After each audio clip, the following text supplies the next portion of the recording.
Hello, my beautiful gemstones. Welcome to Wednesday night live intuitive oracle with myself and Ghost Dragons. I'm so happy to see all you guys in here with me. And I feel like it was just like yesterday that it was last Wednesday. It's really cool how fast the weeks are going by. Although I'm to the point where I feel like there is definitely not enough time in the day anymore. Not enough hours to get everything done. I'm sure most of you know what that's like.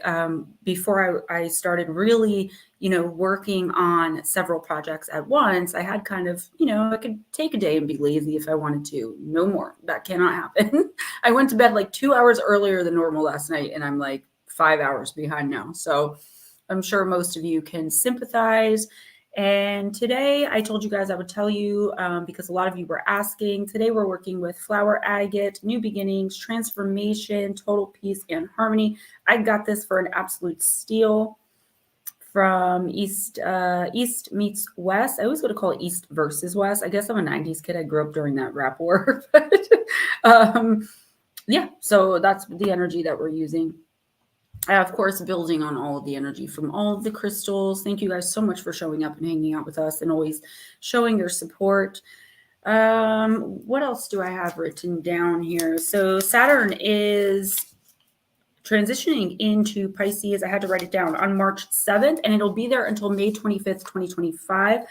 I would love to do Anytime Oracle and to just talk about astrology and spirituality with you guys. I really hope to find time to be able to do that type of stuff on Moonbear Oracle or even on this channel in the near future. I'm really, there's so much that I always want to talk to you guys about. Tomorrow night, of course, it'll be myself, Ghostdragonzw, and Miss Paranormal Pixie, but we're supposed to be, I haven't reconfirmed, finalized it with Unidentified S4. So I'm hoping that he can come on, and that's going to be really interesting. So if you were born between March 23rd through September 16th, 1964, specifically, Saturn in Pisces is going to affect you a lot more than it's going to affect the rest of us. But of course, it's going to affect us all in different ways, and it is going to affect us all. Darling Deb says, Gemma Jade, the reading was amazing. It's crazy how accurate you are. I emailed you back. I've got questions and details. That's perfectly fine. When I do a reading for someone for the first time, I ask for details, but 99.9% of the time, I don't go any further than like your birth date because I want it to be authentic. I want it to be really natural, see what I'm picking up.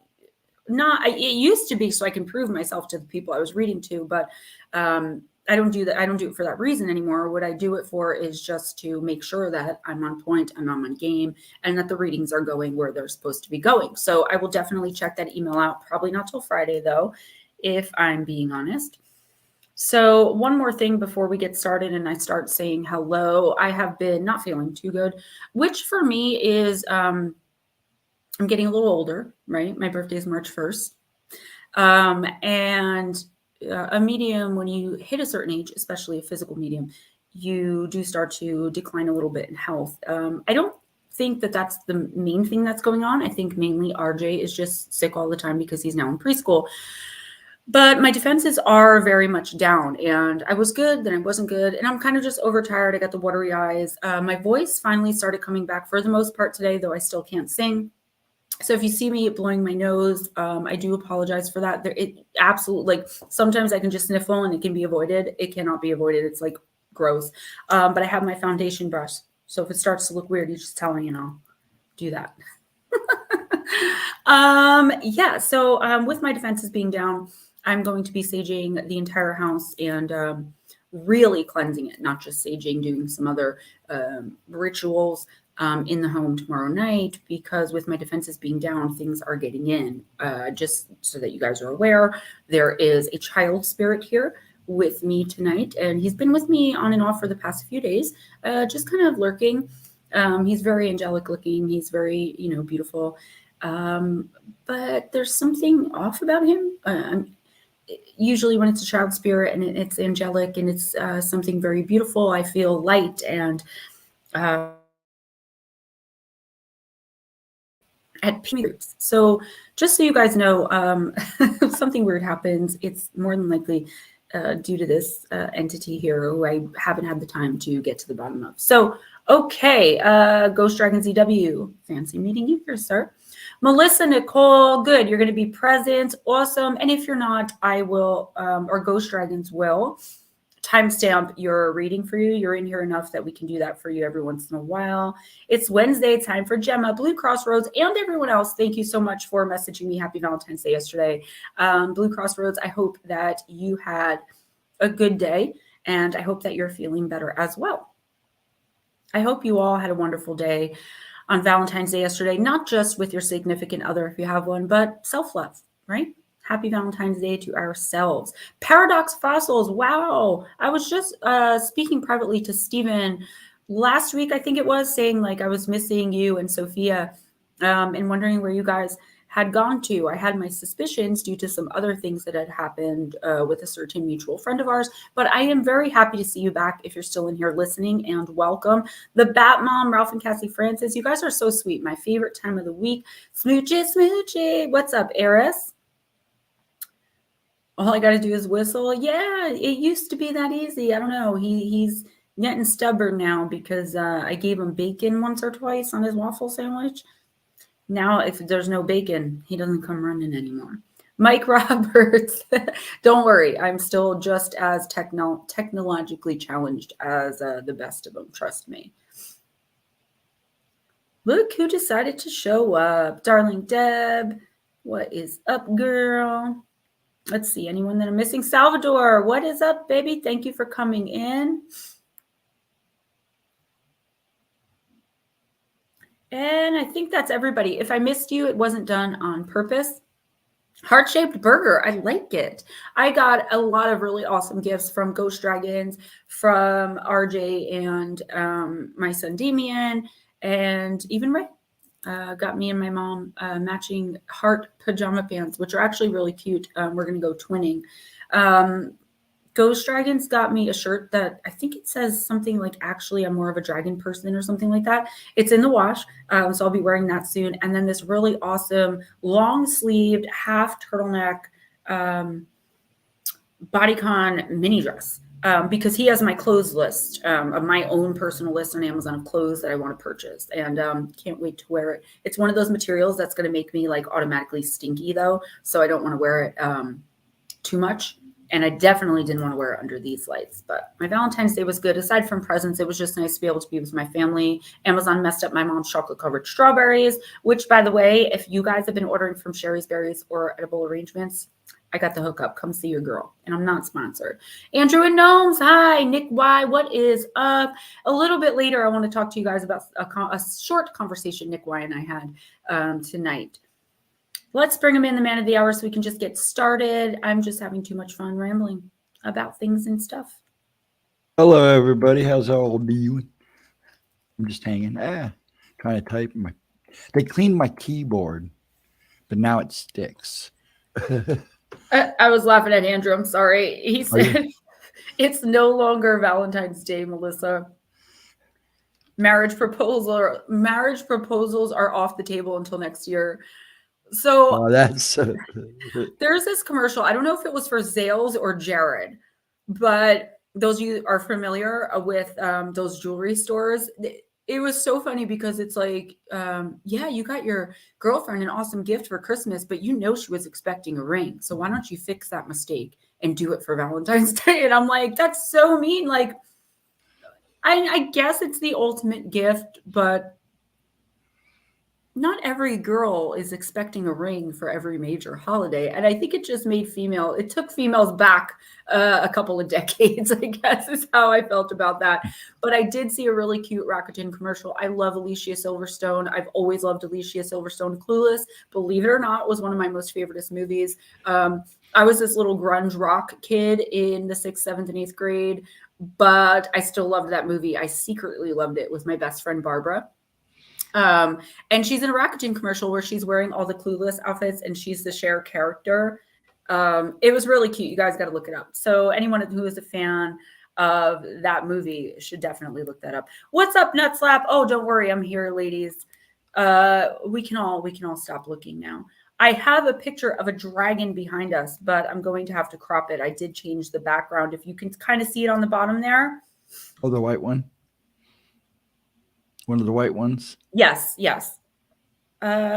Nothing like shaming you into purchasing. There's probably are, I don't think there are many, but there probably are some guys out there that, you know, felt like crap because of that commercial. They go home, they're questioning their like unassuming girlfriends. Like, you didn't really like my Christmas gift, did you? I could see it. Every kiss begins with K. You guys know. Oh, I got this really awesome aquamarine ring, which after I got it, it's my birthstone, by the way, realized it's an evil eye. It's That's actually so an cool. evil eye. I didn't notice when I was first looking at it. Thank you for that, Blue. I'm looking at Blue Crossroads name. Thank you for that, Ghost Dragons. Yeah. Multifaceted Jules, what is up? And with all of that being said, I'll be quiet for now. Let's get started. First Thank person is Melissa. All right, Melissa.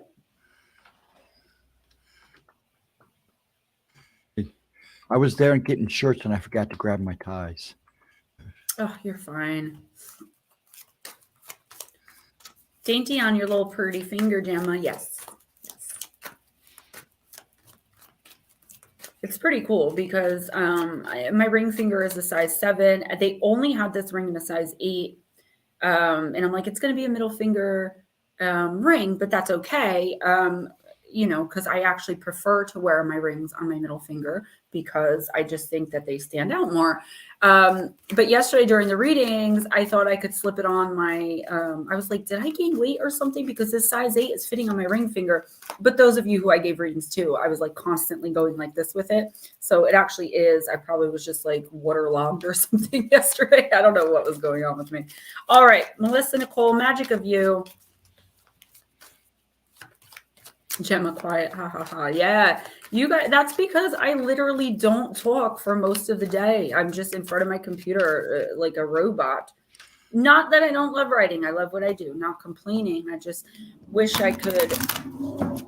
Thanks, guy. Wish I could, you know, speed it up a little bit. I'm trying to get the Black Eyed Kid book finished by mid-March so it can get out to you guys by, you know, mid-April, early May.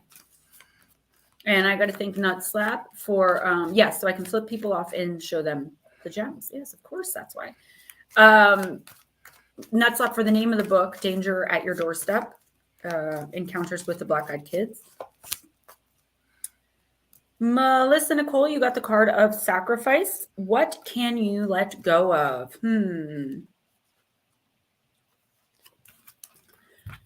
Do you feel like you're being kept in the dark? Do you feel like you are buried? Redefine your thoughts to contemplate that you are not buried but planted. Soon it will be your time to bloom, to be aware and to know, but for now you must merge with the darkness in order to grow. The maiden has sacrificed her ego to become her primal self. Her reptile-like spine descends from her pineal gland and plunges deep into the earth, rooting her into the mother's dark embrace and plugging her into Gaia's source. Is she emerging from the earth or being drawn down into it? Both aspects are appropriate to consider. On the one hand, she is planted, and the other, she is blooming.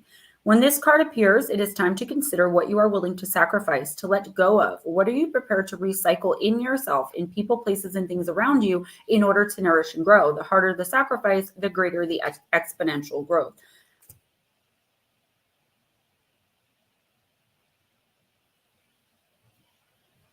Mike, how do you don't have all my books? Oh, okay. Well, just hit me up. I'll send one out to you. Melissa, I'm glad about the statement you made about the roommate who won't go away, because that's a real step in the right direction. But I feel like it may only be enough for now. Jules, hold that thought. I don't want this to come out sounding wrong, because the universe really is applauding you for taking on that mind frame. But it's like, it took a long time for you to get there. And that's okay that it took that long, because you were going through your own process and working on, you know, you and what you needed to do, and you really needed to be in that place and that space to be able to make that distinction and make that decision. But as long as this person is still anywhere near you, they are draining you, spiritually, mentally, physically, emotionally, even psychically, believe it or not. And you are not going to be able to move forward with your goals and your dreams. You may be able to start moving forward, but you're always going to get stuck and feel stuck, blocked, stagnant, that type of energy that this person brings in to your energetic field, into your system. So with this reading, I would like to see you really start thinking about taking the next step, which is actually physically getting away from this person and understanding that, like the card said, the more the sacrifice, the bigger the sacrifice, the more the exponential growth. So the harder this is to do actually is going to be the greater benefit to you in the long term, even though I know it's really hard to see that when it comes to situations like this.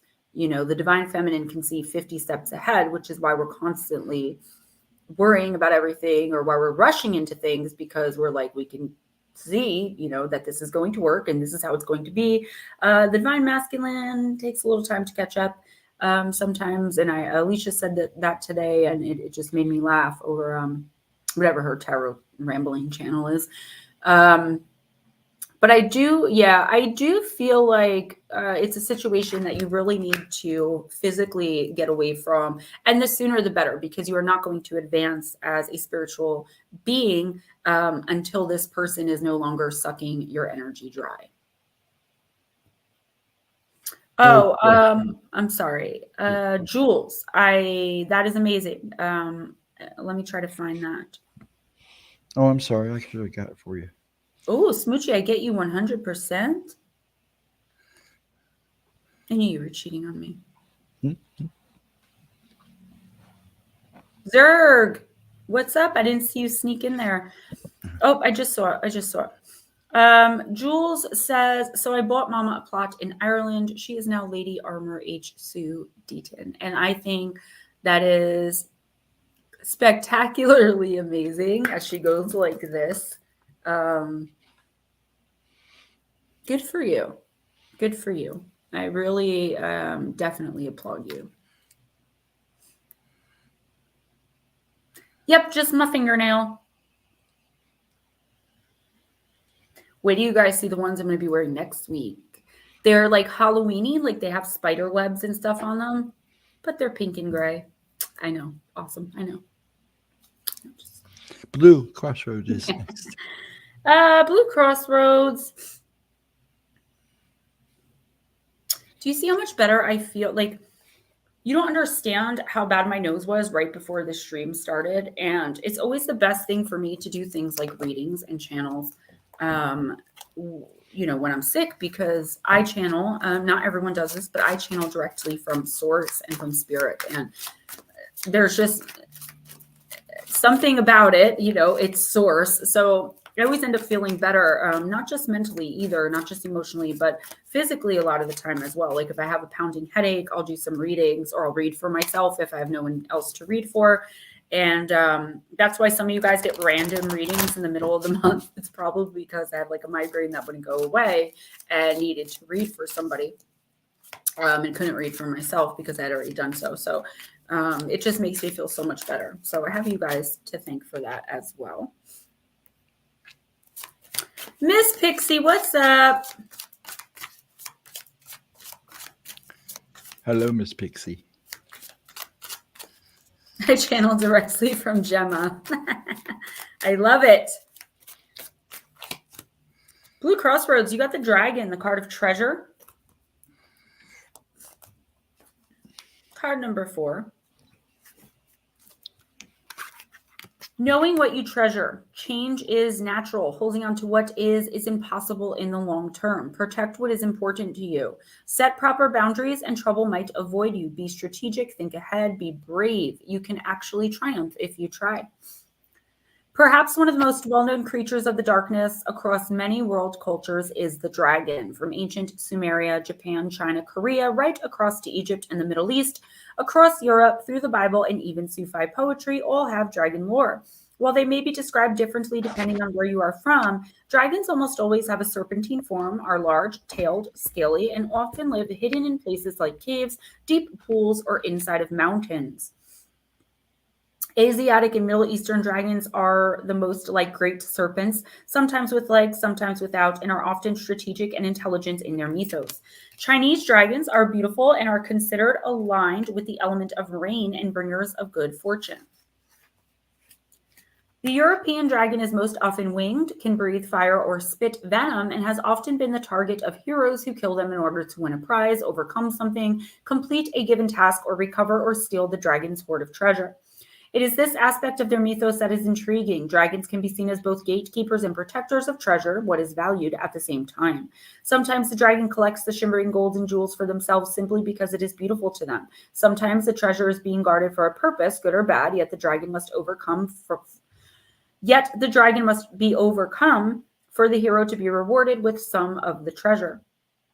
In the Norse sagas, there is a wonderful story of the hero who makes his money by working out various ways to sneak past sleeping dragons.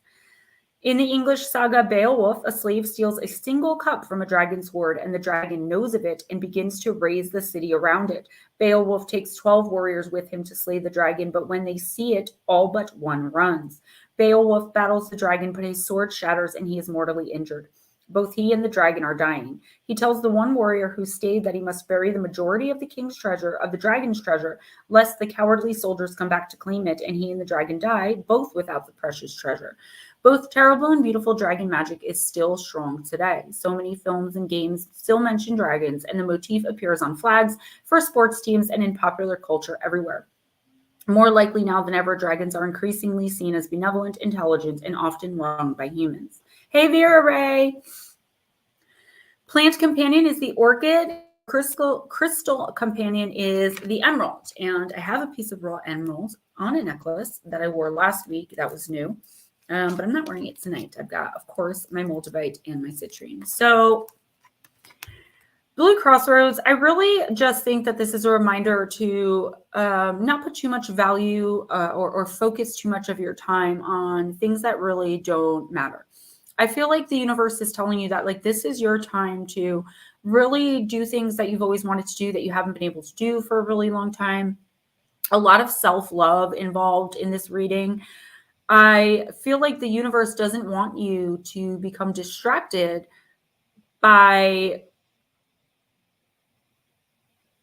trying to think of a way to put it, by things that aren't that aren't of value to you, like helping others. And I'm not saying you shouldn't help others, but I do feel like this is a time of healing, of rebirth, of self-love, and therefore you should be focused on what you value and treasure most, and make sure that it stays valuable to you by, putting focus on it, putting effort into it. Okay, so I feel like, again, this week, maybe make sure that you don't become distracted. Don't fall for any get-rich-quick schemes, and understand that there's an idea that you have. It could be something that like recently just popped up into your head, or something that you've been wanting to do for a really long time. That is definitely a really great idea and will really work for you. But there may be times where whatever it is seems insurmountable, seems like there's just too much to be done. And the universe is saying, if that's what you treasure, if that's what you really want to do, as long as you stay focused on it, you will achieve the final outcome that you desire. Okay, you ready? You ready? Okay, Ralph. It's Ralph. Time for Ralph. Ralph, I'm using my new deck that my mommy bought me for my birthday as an early birthday present. The Mythical Creatures Oracle. Smoochie, it has Sasquatch. So I'm trying to decide if I'm just going to read the Sasquatch card for you. Because, I don't want to pull it first for someone else. Or if it's just going to be luck of the draw. Lotus Girl, hi.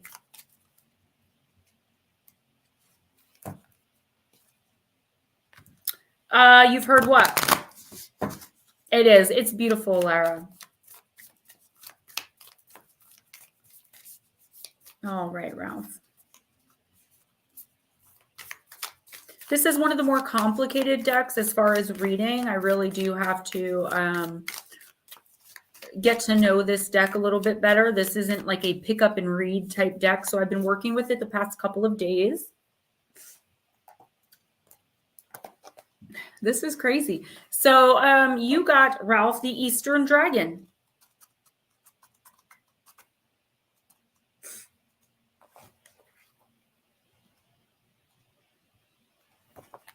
So this is how long the readings are for these cards because they give you a lot of like mythological background. I'm not going to read the mythological background. I'm just going to read the card meaning. You did get it in the upright position. The Eastern Dragon is the archetypal embodiment of prosperity and power. As such, it is one of the most fortuitous cards in the deck to draw. This godly creature, a symbol of the great emperors, is truly momentous to behold. Far from any trivial amount of luck, it can bring great life changes to the blessed. The Eastern Dragon is not subtle. If it comes as a surprise visitor, then it can miraculously turn your life around. If it represents a more long-term condition, then it suggests a period of great success, prosperity, growth, and happiness. It is usually associated with money, promotions, and prestige. Its tidings will generate awe from others. Some individuals are touched by the Eastern Dragon. These include, but are not limited to, those who were born in the year of the dragon in the Chinese zodiac. These fiery personalities are highly charismatic, extroverted, proud, free-spirited, and strong-willed. On the negative side, they can also be opinionated, condescending, pompous, demanding, and ruthless.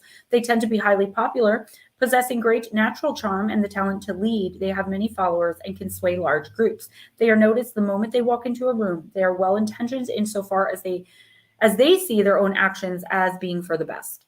Dragon people are also fearless. They are bold and brazen, adventurous and daring. They will attempt feats that most others find intimidating, and they have an above-average chance at succeeding. When communicating, they are assertive and straightforward. When disagreeing with someone, they are outspoken and oftentimes harsh. In the workplace, they take risks and are impatient with those who are slow and cautious.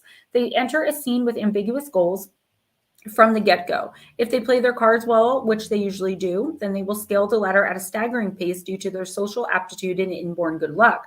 People generally desire the blessings of the Eastern Dragon, although this creature does not serve people like a wish-granting genie. It is a powerful agent of change, part of a greater cosmic order connected to things that are above human control. When this archetype appears to us, as in a card reading, it tells us to seize the day. It reminds us to be proactive in taking advantage of an opportunity. It signifies that the moment to act is now. The door may not have been open for us before, but this cosmic herald has the power to open it for us. When the Eastern Dragon comes to help you, it would be most foolish to pass up the chance. So this is a little bit similar. Hi, Monica. A little bit similar to the advice that I gave, or that the universe gave, actually, Melissa Nicole, in that you have an opportunity coming into you, though. This is not something that, you've known for a long time or been building toward or working for. This is something that is going to either fall in your lap, or it's just going to be an idea that comes into your head. There is something here that's coming in for you this week and or next week that is going to,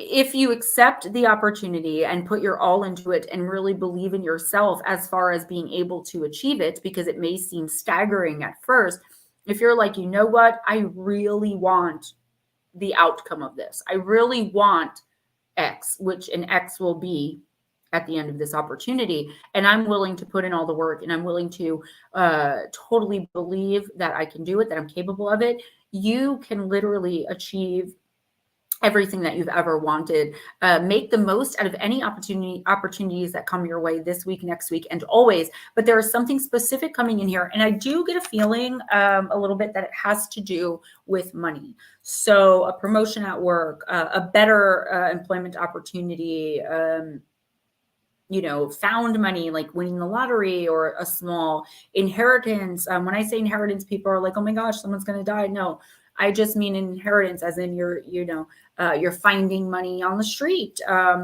You realize an antique bowl that you can't stand to look at is worth, several $1,000s, something like that. It's not going to be like $1 million, but a few thousand. I could definitely see that coming into you very, very soon if you accept the right opportunities and if you really keep your eyes peeled. Bat Mom. The Bat Mom. Bat Mom, I'm going to use the Gothic Oriole. Oriole. Why did I say that? Oh, because it says Victoria Francis. Okay. And then the little kid turns to a demon. I knew that was good. I knew it. I was just waiting for him to do it. I was just waiting for the eyes to go black. I knew it. I knew it. Oh, get rid of that mother. I'm not worried about it. I knew it was coming. See the lights? They always play that game. They always play that game. Always play that game. They like to usually be little girls, though, because the little girls get more sympathy.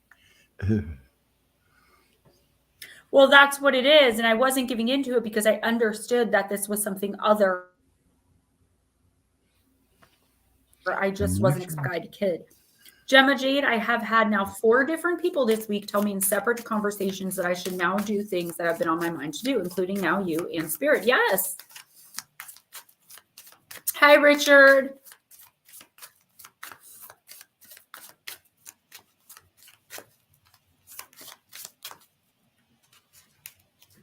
This thing is like low level though, so well, I don't want to say out loud, but I'll take care of it tomorrow. It's what happens when I get sick. I'm telling you, all sorts of things come in. Because your defenses are down too. Yeah, that's exactly what it is. All right, Bat Mom, you got, oh, there's no names on these cards, but you got card number 34.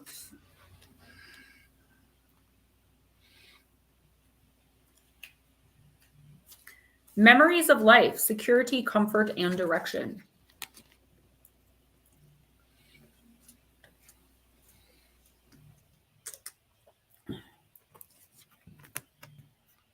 Bat Mom, you feel the need for comfort as life can sometimes be difficult when we feel we are battling issues alone.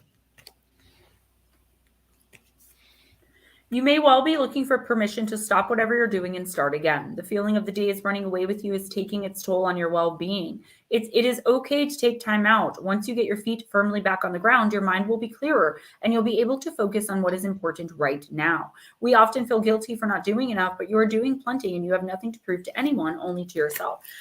Take a break.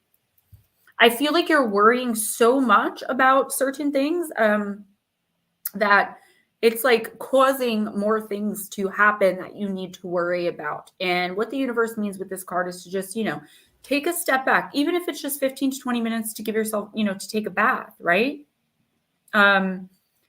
You should definitely do that. And if you feel you're like, Gemma, are you kidding me? There is no time. Make time. Having no time is not an excuse that spirit or the universe or I really ever want to hear, because if it's something that is really necessary for your physical or your well-being in general, you should always take the time out to do that. I do not have time to do 20 to 30 minutes of yoga every single day. And I literally cringe when I do find myself sitting there for a minute thinking of what I can do next. And it's time to start. But at the end of it, I always feel so good. And I'm so happy that I've kept this up for at least the last 4 months, every single day, except Saturdays, when I give my body and spirit time to rest. So do something that makes you feel good this week. I know that sounds very general, but I feel like you're just feeling all this overwhelm. Okay. Find a relaxing space. You and I have talked about crystals that you can get your hands on, cleanse and charge. But I also want to, like I said, tell you exactly how to place them in your home. And I am still planning on doing that tomorrow or Friday. I tried. Today got away from me. Like it really did. I got almost nothing done. And I was just, because I don't feel well and I'm still trying to run. But it's going to be okay. But you have to believe that too. And we're usually more positive in our thinking when we're able to take a step out of the situation and just relax. Okay, you ready? Smoochy. I don't know, Smooch. Let's see if you get the Sasquatch. I want to find him. I just want to show. It's actually a really cool looking card. Hey, Max Stacks. Hey, Max.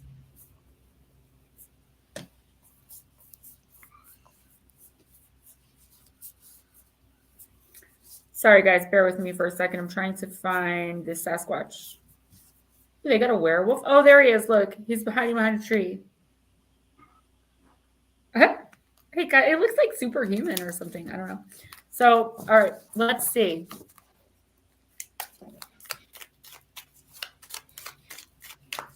Welcome, Max. Nice to see you. If you want a reading and you have to leave early for any reason, please let Stephen know, and we will either bump you up on the list or I will do a timestamp for you.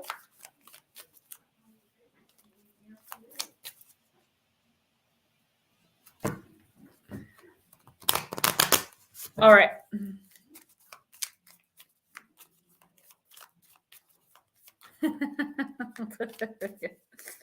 Oh, that's too many. I thought one fell out.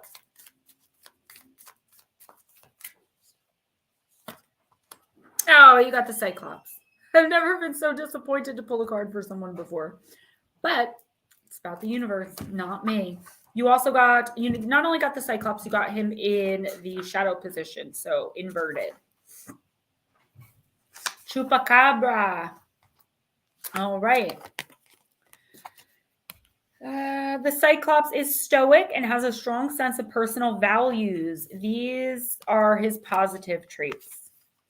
These noble giants know what they like and are comfortable doing things their own way without complaining about hard work or routines. Unlike many people nowadays, the Cyclops will never forget the important wisdom of the past.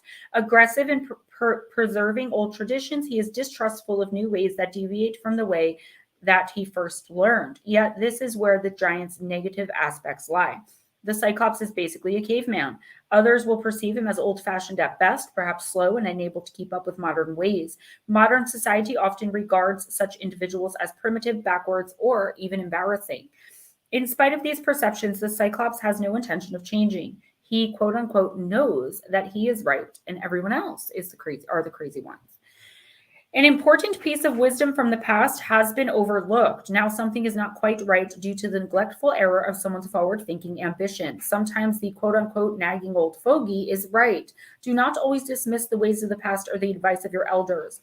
Newer is not always better, and the young are not automatically smarter than the old. So, Smoochie, I don't really think that you are the one who has, hey, Three Souls, overlooked this. Ooh. I honestly, I feel like you're the old fogey. I feel like you really have something to give to the situation. I feel like you really have something to say. You have great wisdom about something that someone you care about is dealing with, and they just are not listening. They're looking at you like you don't know what you're talking about. They're looking at you like, mind your business. Why don't you stay out of it? And then they come to you for advice, and you give the advice, and they're like, oh, that's never going to work. You know what? Sit back and, the universe will grant you permission just this once to say, I told you so. I feel like you think there's something going on, as well as the advice you've given. I feel like it's like you intuitively know something about someone in your inner circle that could, maybe destroy a relationship. And I'm not saying this is the case, but like, say, for a fact your daughter's husband is cheating. You don't have proof, but you just know,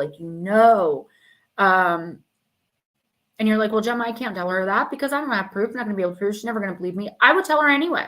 So if you know something like that, something that everyone else doesn't, even if it's just your intuition, your gut, spirit guiding you, say it. Let people know your opinion. Speak up, whether they're asking for your advice or not. And that doesn't mean like to, be nosy and get involved in everyone's business, always putting in your 2 cents.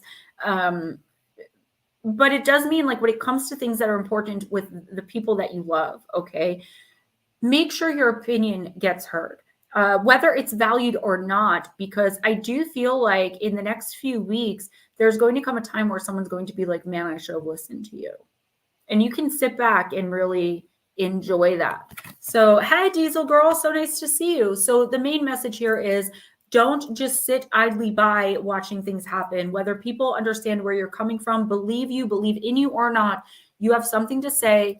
that has value and that actually will help the person and or situation. So make sure you get it out there and say it. Whether they're going to take the advice or listen or whatever is completely up to them. I knew you were an Aquarius.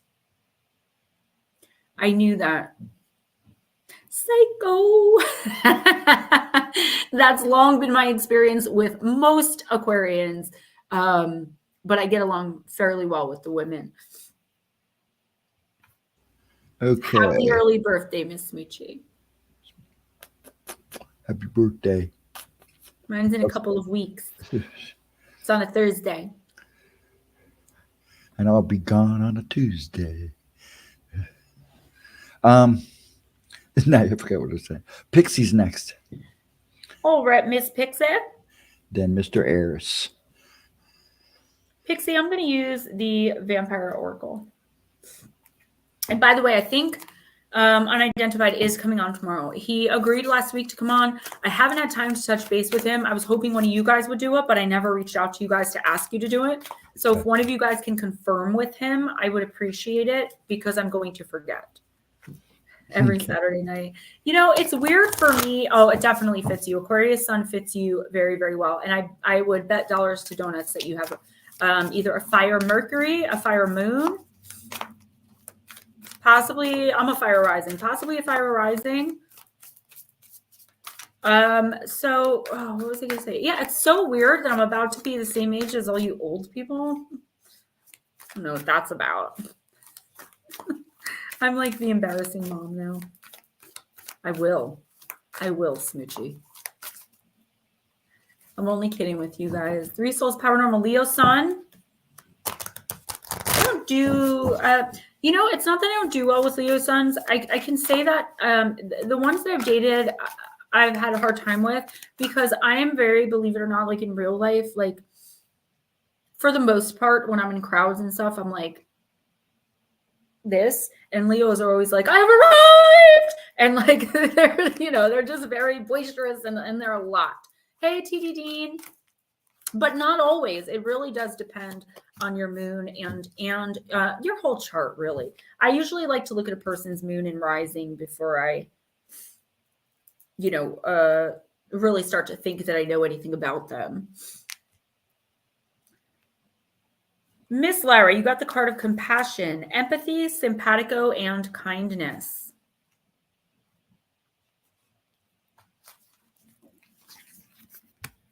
The vampires speak. There are times in our life when circumstances and people and what we see, have a certain horror to them. It is the horror of being unable to believe that there is such cruelty and malice and injustice in the world. Each day, if we allow ourselves, we expose our minds and our hearts and energies to events that hold enough tragedy within them for us to suffer pain on behalf of other humans, animals, and all the fellow creatures we share this planet with. We children of the night know this suffering too, and sometimes cannot bear to stand it for a moment longer. We have no more forbearance at times, and that is when we step forward and carry those who are suffering so very deeply. Within this card are elements of your great beliefs, your beautiful Christ, God made flesh, at his moment of being taken down from the cross, at that moment released from suffering. In this way, we want you to know that all suffering you see, all the hardship you can observe is unendurable for us as well. So we must step forward, and even God does not refuse help, even when it comes from one who many claim to be the opposite of all they consider to be good. When this card appears to you, know that even the unluckiest hearts hold compassion, and unlikeliest hearts, hold compassion, and sometimes they cannot bear the suffering about them any more than you can, and they become an ally, comforting those who have fallen, who are unable to rise and take steps toward the rebirth of their own life. This deep compassion means that they will refuse to take comfort or exit their lives of hardship because they know what they are. They know that where they are, they can do most good. And there is much good within us and so much good within you. If you have fallen, you will be caught up in strong arms and helped and tenderly nurtured. You will be treated with respect, although at this time you may be unconscious of this fact. And the one who will gather you up, who you have unraveled, when you have unraveled, I'm so sorry, when you have fallen, is not the one who you thought would be the one to come to your aid. Blessing, this is an opportunity to change your mind about who has compassion within their heart and who is a caring being. For the great nurturing tenderness and yearning to ease the misery in the world through being kind to you at this time will come through an unexpected source, and there is great goodness in their act, although you may never have thought of them as one or the kind who cares. Curse, you may fear that accepting help will mean you are judged as weak. When you accept the help that will be offered, you will become stronger, and it is that strength that will be seen most clearly. This card could also herald a time when you seek to do volunteer work, help others in unexpected situations, and become in some way the embodiment of the holy human expression that is the most beautiful, compassion. So Lara, yeah, that's what I was getting from the very beginning. Now, I did get a second message, but the first one I was getting is that I feel like you are going to be moved. And this isn't really anything that surprises me or should surprise most people. You're going to be moved to reach out to someone and help them. I think that you're just going to see someone struggling, and I think that it is going to be a very real random act of kindness in the greatest sense of the word, because I don't think this is someone you really know. But I do feel like whether you're looking for advice or wisdom about a certain situation that's bothering you or not, it is going to come from a very unexpected source. It's in it. And I feel like if you choose to accept this advice or follow this advice from this person who, I got to be honest with you, it doesn't even look like you really want them like around, like you don't even want them in your space. And I do think it's someone you know, maybe that's someone you've known in the past. I don't know. It's a little unclear. But there's someone here who I see you like rejecting, with your boundaries, not, viciously rejecting the person, but with your boundaries, you have decided that this person should no more be around. I feel like somehow, some way they are going to be the ones that help you see I want to say beauty. I don't know why I want to say that, to see the truth of a situation and help you move forward regarding something that you've been, kind of stuck in and understanding. When it comes to the random act of kindness, just make it a good one.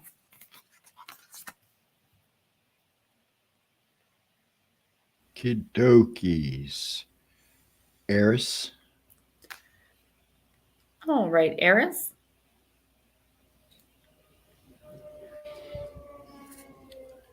Let me see.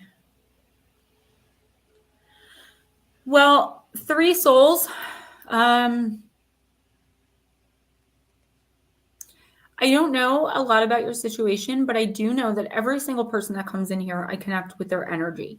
Okay. And there's not a single person in here who doesn't have a beautiful soul, who isn't a light worker.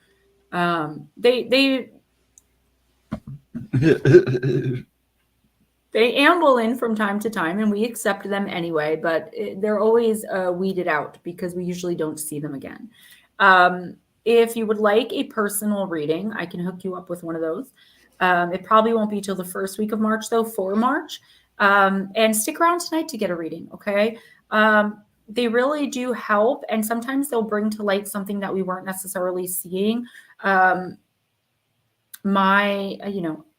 I'm dealing with something kind of similar, which is why I'm 40 years old and living with mommy. So if you'd like to talk about that, you can email me and we can, text or whatever. If you need anything, I'm here, is the human being way of saying everything I just rambled and rattled off to you there. Sometimes things like this really are a blessing in disguise. They're not wrong. Oh my gosh. Yes. Pray for El Paso, guys. Salvador says there's another active shooter. I'm not really allowed to discuss those things on this channel, but I can tell you or ask you to please send love, light, and peace their way. And for humanity in general, mid-March, I remember I kept telling you, I don't know really why it's going to be like end of February through the middle of March that the collective is supposed to be, starting to shift the consciousness. I just realized Saturn is transitioning into Pisces mid-March, well, early March, I guess it is, on March 7th or 6th, depending where you live. That could be a big part of it. So hopefully things like that really start slowing down, and us light workers start taking the initiative. I've been cheated on in every single relationship I've ever been in my entire life, except possibly the complicated one I'm in right now. Thank you so much, Jules. I really do appreciate that. Remember, guys, anything that you donate to PayPal and Cash App, I get immediately. And anything you donate through Super Chat, Super Stickers, Super Thanks in the comments that's my paycheck at the end of the month. So I really, really do appreciate everyone who donates. I know not everyone can all the time. And I see you guys. It's not about the money as far as I'll read for you. It's just I'm trying to make a living off of reading and off of YouTube and off of my books. And you guys are making that possible so much quicker than I ever imagined.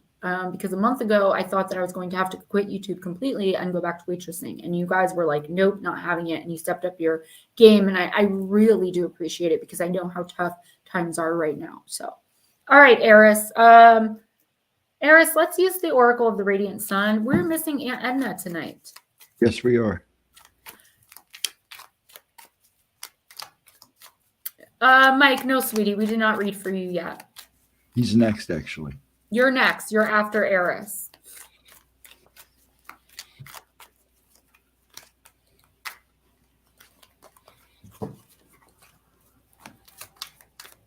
I actually had someone that wanted me to be his girlfriend since we were 7. And when we were like 27, I finally gave him a chance. And he cheated on me within 3 months.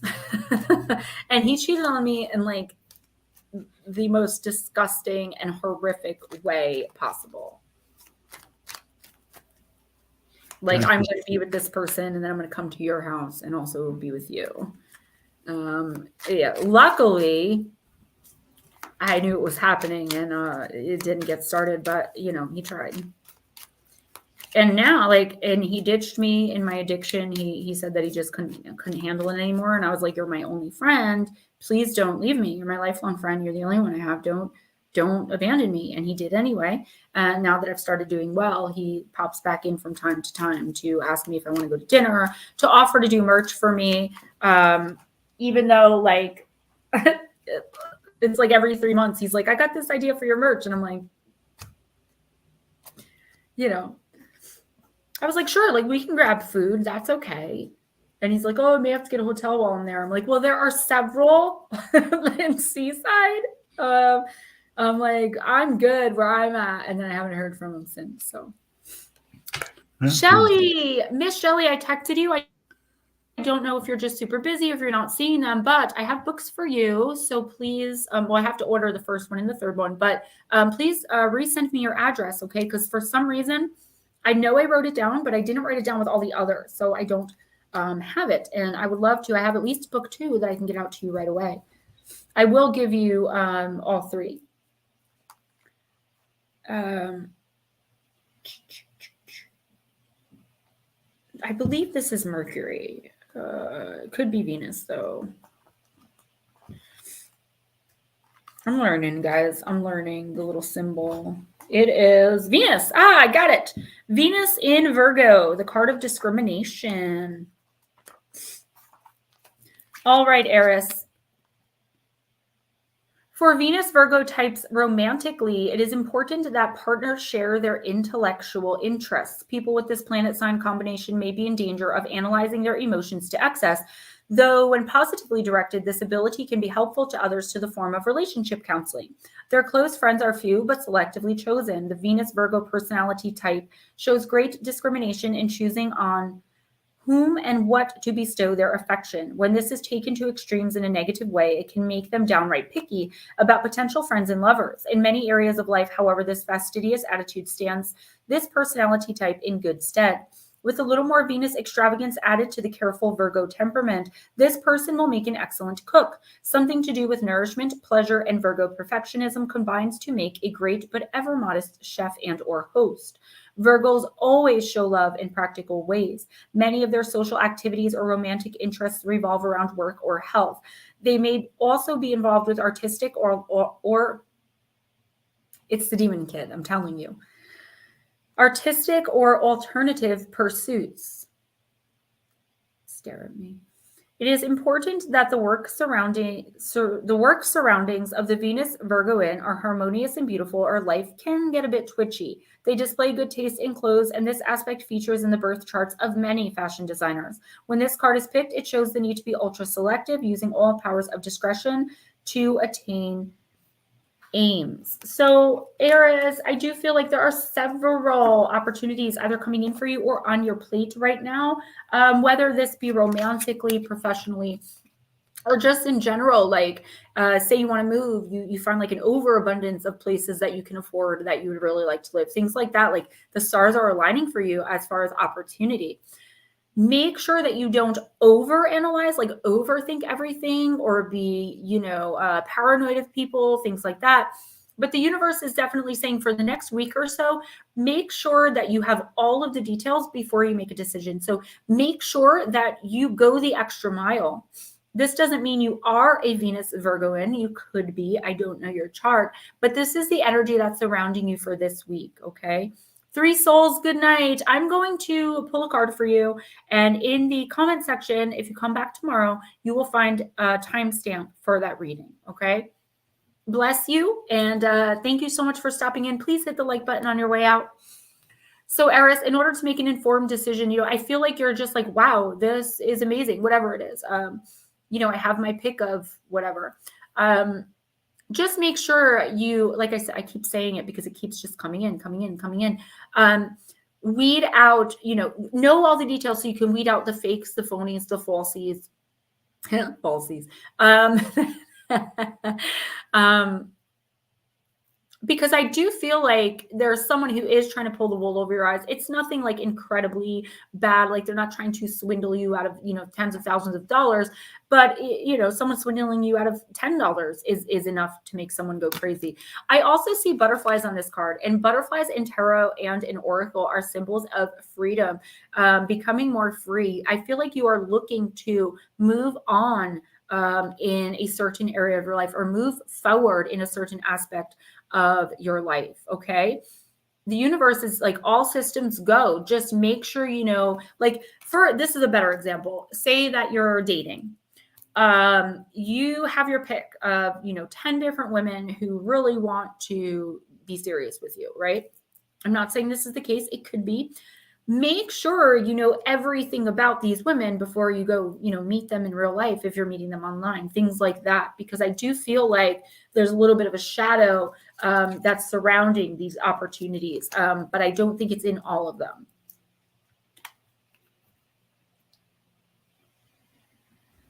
Okay, sorry. Michael, Mr. Roberts. Mike, I'm going to use the fairy tale. You know what I'd like to do too at the end, Stephen? My friend Casey, she listens every week, and I always forget that she's listening. And I can't do it every time because I won't remember. But this time, I would like to give her a reading. It can be last; it doesn't matter. And just timestamp it for her. Yeah, or I can do it last. Okay. Because she's going to come and listen later. I don't know if she listens live. So what we can do is just make hers last. Hi, Amy from Ireland. Welcome to our little island of misfit toys here. Because you're new, you won't have to wait very long for a reading if you want to stick around and get one.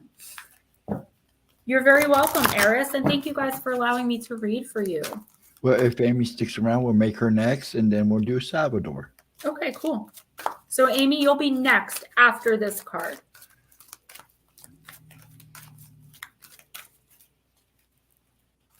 Come on. I can't stop shuffling until I'm allowed to. Shelly says she's getting a tool and she's going to make us something. I hope she makes me a show. Shelly said she was getting a new tool and she was going to make us something. I said, I hope she makes me a shovel so I can dig the back door out of the cave. Oh! You little son of a gun. You don't come when I whistle anymore. You know what? No more bacon for you.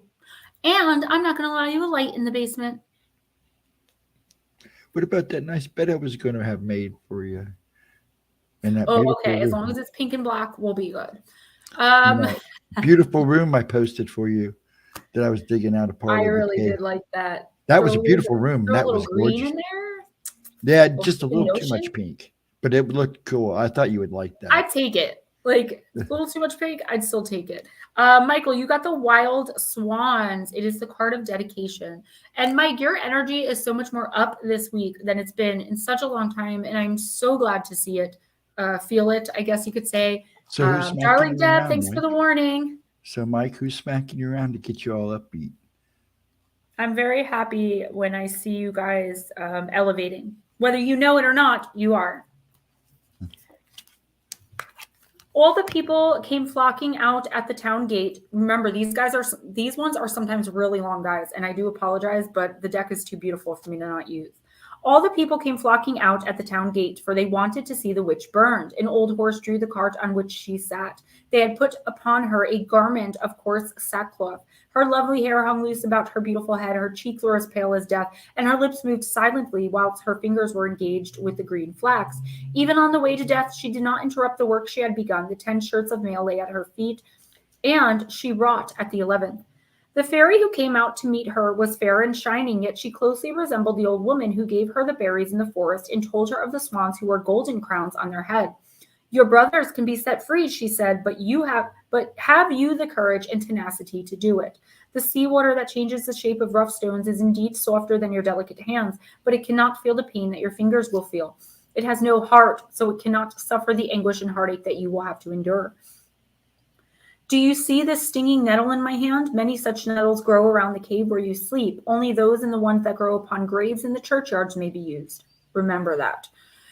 Those you must gather, although they will burn your hands to blisters. Crush the nettles with your feet, and you will have flax, which you must spin and weave into 11 shirts of mail with long sleeves. Once you throw these over the 11 wild swans, the spell over them is broken. But keep this well in mind. From the moment you undertake this task until it is done, even though it lasts for years, you must not speak. The first word you say will strike your brothers' hearts like a deadly knife. Their lives are at the mercy of your tongue. Now remember what I told you. She touched Elisa's hand with nettles that burned like fire and awakened her. This is a tale of suffering in order to save family or people we care for from a fate that is not their choosing. It is a tale of sacrifice, and of sacrifice that must be done without recognition for a long time. In this tale, a young woman's brothers are enchanted into the form of swans, and she is told that there is only one way to free them, and that is through the spinning of magical cloaks made from flax of stinging nettles. Not a word can be spoken during the task. So for years, this young woman has hands that are disfigured from the burning and the pain, feet that can barely tread upon the earth, and she must do it all in silence. Her dedication to this bizarre task and her silence in the face of demands for explanations creates mistrust all around her. But the truth is she cannot speak. She must keep to her task, for she has dedicated herself to saving her brothers. This is the madness of doctors, scientists, those who discover ways of healing and helping that seem bizarre and strange, incomprehensible to others. So this is the message of the card. To know that when we see people who are ferociously dedicated to a task or a mission, their single-mindedness may seem like madness. And in some ways it is. But if this energy is put to great purpose, it can bring about great healing and change. The message could be that you must allow this and not judge it. And the message could also be that your own dedication may be perceived as madness and even create hostility within the hearts of others. But it will result in healing, creativity, and great breakthroughs. Just as Elisa's work, painful and bizarre as it seemed, saved her brothers from their enchantment. Mike, it's obvious.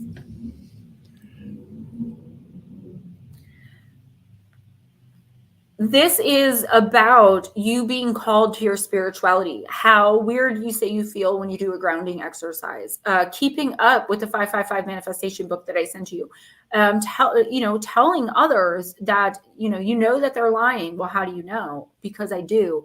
Speaking up in defense of your spiritual advancement, your enlightenment. You are on the cusp of your awakening. I've been saying this to you for at least 6 months now. More than that, almost a year.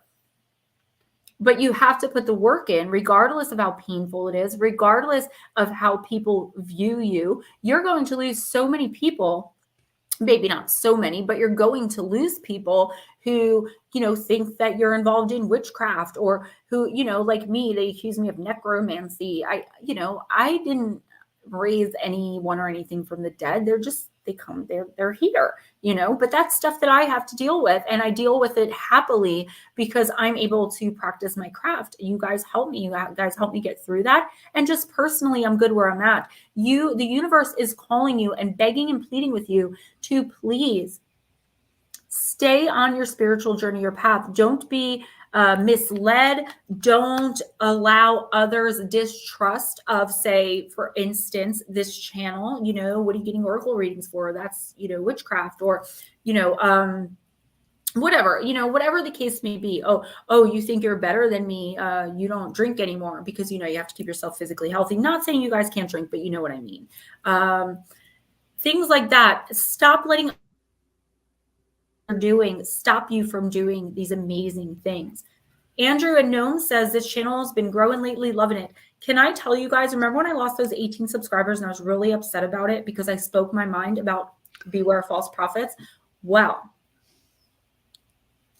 this month I have gained 32 subscribers. I'm almost at 3,000. Yeah. Hopefully I'll have 3,000 by my birthday. I remember 2 years ago trying to get to 1,000 by my birthday, and I didn't quite make it. 2,000 by my birthday. I believe, it's 301, maybe not. But we can try, right? Maybe. Miss Amy. You're at 269 now, so you might make it. You never know. Miracles happen. 2,269? Yeah, you got 2.69K subscribers right now. Yeah. So Amy, thank you so much. Thank you. I deserve 1 million. Well, I do appreciate that. And well, you can go ahead and read for her. You can go ahead and read for her. Okay, Mike, I will definitely let you know. Guys, I feel so inspired by you guys and so inspired to do so many things with and on this channel. I write, you know, a 7,000 word script every week to make sure I have content. The only complaint usually the only complaint I get is that the reading, and I know how annoying that is to some people. And I'm working on finding ways to change that too. And I just appreciate the constant support, the constant positivity, because it really does help me move forward with this channel and not just say, you know what, it's not, you know, it's not worth it for me. This channel will always be worth it for me. But when I see it growing and thriving, obviously I'm excited. This channel is my baby. And my mentor told me today that he has a brilliant idea for my YouTube channel, and he's an awesome businessman. So I didn't get a chance to call him back, but thank you guys very, very much. Amy, thank you for subscribing. You guys made it possible. Seriously, you guys showing up and showing support. Amy, I'm going to use the Dell&Waite Oracle. Max, thank you so much. It's going to come. I know it is. I know this channel is going to be successful, and you know, I'm going to fix the things that I need to fix, and I'm going to bring more people in, and it's going to be awesome. And Moon Bear Oracle too, you know. I do plan on doing anytime readings, spirituality talks, and I'm going to do it over there, but I'm going to do it over there and here until I can get that channel monetized. I am not on TikTok. No, my kids keep telling me to go on TikTok, but I'm almost 40 years old. I'm like, I don't know if I really belong on TikTok. And plus right now I don't have the time, but I am looking into getting on other platforms such as TikTok.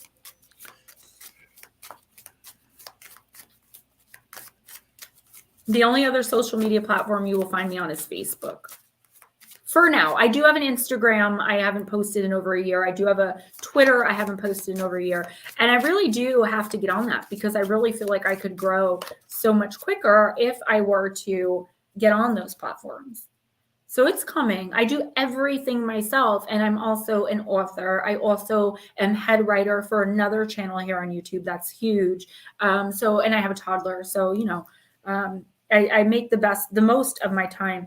So Amy, the card I pulled for you, or really the card you pulled from the Dell&Waite Oracle, is card number 1, and it is the card of the Spirit of Magic. I believe in fairies. I believe in tales. I believe in magic. I just have to open my little magical music box and the spirit of magic floats all around me. I pay no attention to those who try to convince me that magic is childish and that believing it is a waste of time. I have been raised in the spirit of magic, and I know that this is the source of everything on this sweet planet. I will never stop seeing magic everywhere, nor will I stop believing. Do you believe in fairies? Do you believe in tales? Do you believe in magic? You do? Bravo! You don't? You should. Anyway, you have to open yourself to the great spirit of magic. That means being able to see everything as a true miracle and believing that a powerful magic surrounds you, helping you manifesting your highest dreams. Connect to the spirit of magic, and magic will abound in your life. Now, this is magic with a K, which I believe the Wiccans started it, but I could be wrong. I can see people in the comments like, no, the Wiccans did not start that. But somebody... magic with a K is just to differentiate between like stage magic, like sewing people in half, pulling rabbits out of hat, things like that. So what this card is showing me, Amy, is that the universe is asking you to open up, okay, I feel like you may be thinking lately that like you need a change, or you don't feel the same way about a certain thing or a certain person. Your life, you feel like your life is either destined or meant for more or something else. You feel very stuck, stagnant, stale, lacking in either one or many areas of your life. And the universe is saying all you have to do is believe that you deserve, whatever it is that you want. All you have to do is open yourself up to the abundance and blessing that is your birthright as a human being. In the next week or two, I feel like I really am getting strongly that there's an opportunity coming in for you. Okay. Selling up and time is running out. There's a housing crisis. So let me start with saying that a 1-card reading is really hard for me to get a ton of information for you as far as specific events. And I don't just say that to get people to purchase personals, because I give free personals every single month to at least 3 people. But it is a little bit harder. So based on that situation, Amy, the universe is saying, do you believe? Please, God, you're saying. Erin, yes, hold that thought. Please, God. So do you believe in miracles? Do you believe that God is going to grant that for you? The universe is offering you the abundance. Opportunity is going to come in for you. What you're looking for is going to come in the next week or two, but you have to be actively looking. That doesn't mean actively seeking a place to live, like looking, finding a realtor. You could definitely do that. Obviously, you have to take steps. It's not going to literally fall in your lap. But I feel like through some roundabout way, you may come across a new place to live, an opportunity for something that helps you grow and thrive in your life and dealing with the challenge that you're now facing. Don't be so quick to close it down. Like, say a friend is like, oh, I'm moving, my landlord will rent to you, but like you really don't, this person's not really your friend and you really don't care for them. So you're like, I'm not going to let them help me. Things like that. Don't close yourself off to anything. Be open to any opportunity that comes your way. Even if at the end of the day, it doesn't work out, because at least you're trying. When the universe sees you accepting the magic, the opportunity, the abundance, the blessing into your life, it's just going to keep piling more and more on. Keep a positive attitude. Act as if you've already found a place. Seriously, write like a journal entry, like, oh my God, I just found the best house. It's got ABC, and list all the things that you want and keep doing that. Every single night I write in a journal about how rich I am. So, I mean, Erin, I'm sorry if I am mispronouncing, but you absolutely may have a reading, and welcome to the chat. Yours will be the next, I guess, 2 or 3. Please consider subscribing and hitting the like button. It really helps me out, and I really appreciate it. If you just want to see me smile. I don't know where that came from, why I started saying that, but my mom thinks it's hilarious. That's weird. Hey, Madison. Madison, I'll timestamp a reading for you this week, okay? And who was Let's do that for her, because she's in enough that we can do that. Lotus, yes, we will timestamp. Yes, that was who I was thinking of. Lotus, I got you covered, hon. Don't worry. Love you.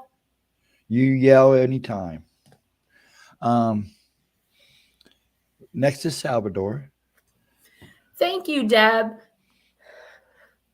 You guys are so incredibly sweet. Yes, they are.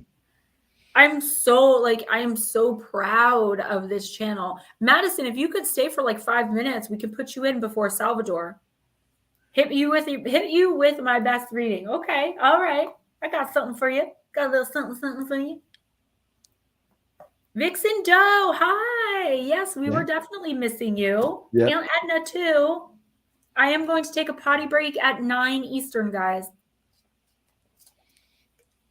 Okay, Madison, let me read for Salvador because I have his deck out, and then after him, we'll do yours. Deck. I said deck. Iraine didn't answer back, so I didn't know what the deal was with. Okay, sometimes people do that. Lotus, I love you too, sweetie. Iraine, the new person that came in that asked for a reading, please let us know you're still here because otherwise I'm not going to be able to read for you.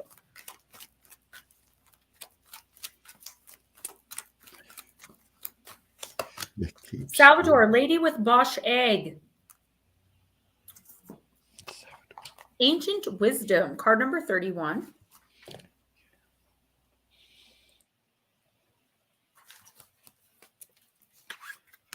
The lady with the Bosch egg is the one in this lifetime who has been chosen to keep safe and sometimes keep secret deep esoteric knowledge. Throughout history's most troubled times, there have always been courageous beings ensuring that sacred knowledge was kept alive.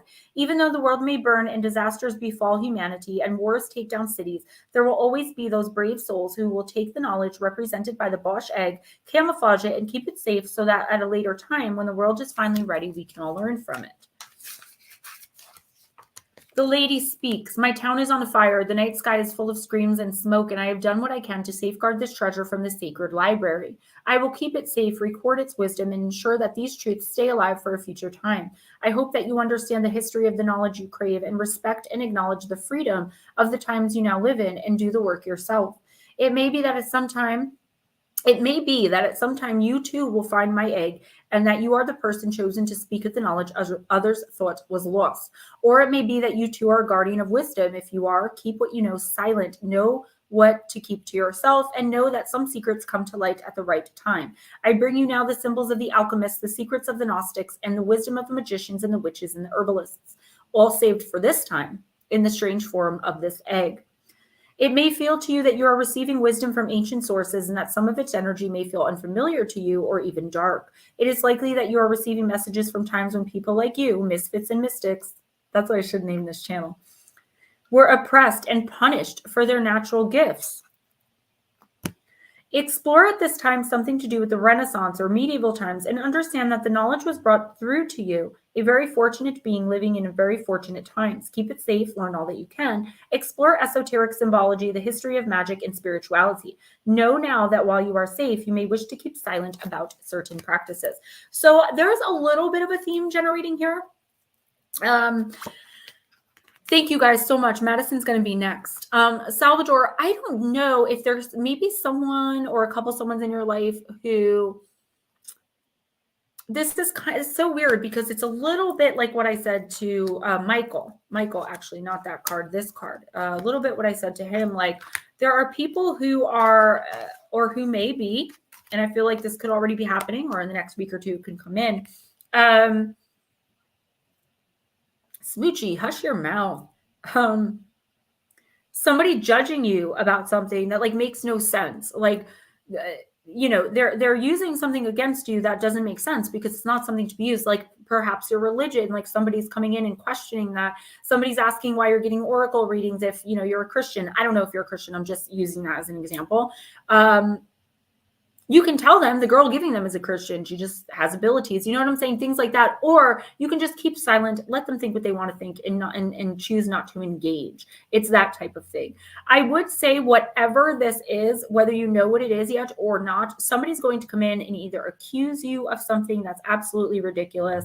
I do get a feeling that it revolves around this community, not necessarily this channel. But spirituality in general, maybe some changes you've made to your life or to your home. I don't know. Maybe you decided to get an amethyst obelisk and put it dead center in your living room. People are like, oh my gosh, he's practicing with crystals. You know, something like that. I just see the ridiculousness of it. Prepare yourself for that by learning all you can about what it is you're being judged on. But at the end of the day, you can decide to just do nothing and allow these people to think whatever it is that they want to think. Don't allow, I'll say it just like I said to Mike, do not allow other people's judgments to stop you from exploring religion, from exploring spirituality, knowing what I know, even being a devout Christian. I am a diehard Jesus freak. He is my rock star. That doesn't mean you guys or anyone else has to feel that way. But even with saying that, because of my abilities, because of things that I've channeled throughout my life, because of conversations that I've had with extraterrestrials, with guides, with teams, angels, the whole shebang, I know that every major religion has elements of truth to it, and the rest of it was written and changed around by man. So I'm a Christian knowing that a lot of the Bible is extremely misinterpreted and extremely twisted and bent. And my point in saying that is your beliefs may be changing about something, and you could be losing friends because of this or have people questioning you. You don't have to respond, but the universe is saying before you do, if you decide to respond, make sure you know your stuff. I also see on a smaller scale, you knowing something about somebody else in your deciding if you should say something or not. The universe is like, no, like keep other people's secrets, especially close to the vest in the next week or two. It's not the time yet for whatever this is to come out.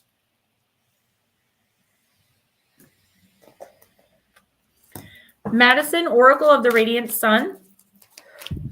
Now, when I pull a card out, like if I pull out, Venus and Pisces, Madison, that doesn't necessarily mean you are a Venus and Pisces. It means that's the energy that's going to be surrounding you in the next week or two. Salvador, thank you for that. He said, Gemma Jade, thank you for this great reading. I rather do nothing. Let them be who they are, and live and let live. And Lara and I and Stephen have talked about that extensively behind the scenes. It's just like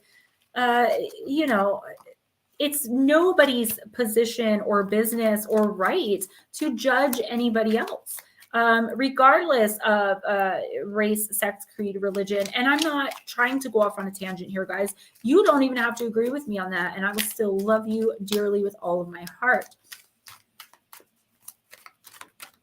And that's the great thing about this channel. We are all so different with so many different beliefs, but the one thing that brings us together is spirit, the universe.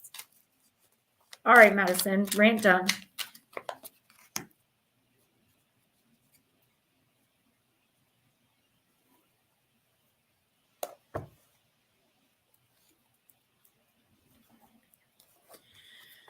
You got Venus in Cancer. The card of birth. The Venus-Cancer combination describes someone feeling deeply sensitive, romantic feelings. Guys, after this reading, I'm going to run to the restroom. People with this planet sign aspect need stability and security in relationships, and demonstrable shows of affection are essential to their well-being. They care for loved ones and things around them and expect to be equally cherished in return. With Venus in this sign, the inevitable result of a perfect liaison would be to set up home and produce a family. The desire to feed, protect, and nurture a happy home of children is foremost with this card. The home will be comfortably cluttered as possessions are kept and cared for in the same way as family. Venus Cancer personality types are good entertainers in their own home, and having friends to visit is an important part of their home life.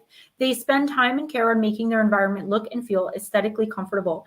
The same goes for the garden, and the Venus Cancer combination is an indication of quite good taste in matters of interior and exterior style. The negative side of this combination is that the person described can become overpoweringly smothering and possessive.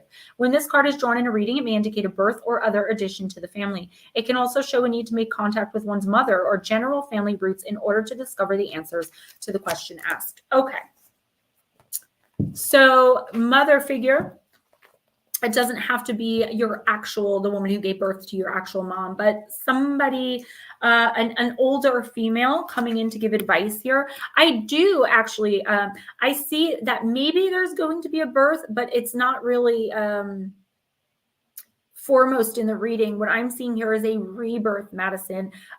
You really getting out there and finding someone who loves and cherishes you and treats you like the queen and goddess that you are. I feel like the universe is just telling you you're ready for this, okay? That's in matters of the heart, whether you think you are or not. I do feel a soulmate connection coming in for you. Maybe not. Oh, Arain, you can go next, honey, because we called you and you didn't answer. I don't know what exclamation position means. If you're not open to it, that's okay, but you could lose this opportunity. This person could be the one, and I mean the one, girl, because the way I'm seeing them is like, holy whoa. This is not in the next week or two. It's probably in the next month or two, okay? This is big energy. But if you're not open to it and you're just not interested, still keep your eyes open, still keep your energy open to this person, because they could end up being a great friendship that that you really learn a lot from, whether you end up marrying them or not. Also, you know, cherishing your children, your child.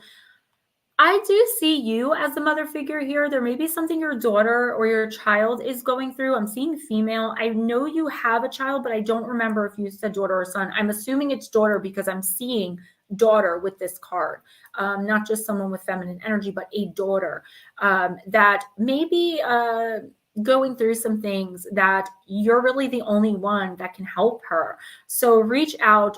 I don't know how old she would be. I don't know if she lives with you. I don't know any of that stuff. I'm not technically psychic, but what Spirit is showing me is that she really needs you right now. And she may be reluctant to talk about something that's going on. Okay. But pull it out of her, because it is important. She needs your wisdom, your guidance right now. Not anything dangerous, I don't think. I just think it's, you know, I see her as a kid. So kid stuff, but she needs her mom. You know, all kids need their mom, obviously, but I mean, like right now, she needs you. Keep yourself open in the next month or two, though, for that soulmate energy coming in. Arain, again, I'm sorry if I'm mispronouncing. I will do your reading, and then I'm going to run to break really quick.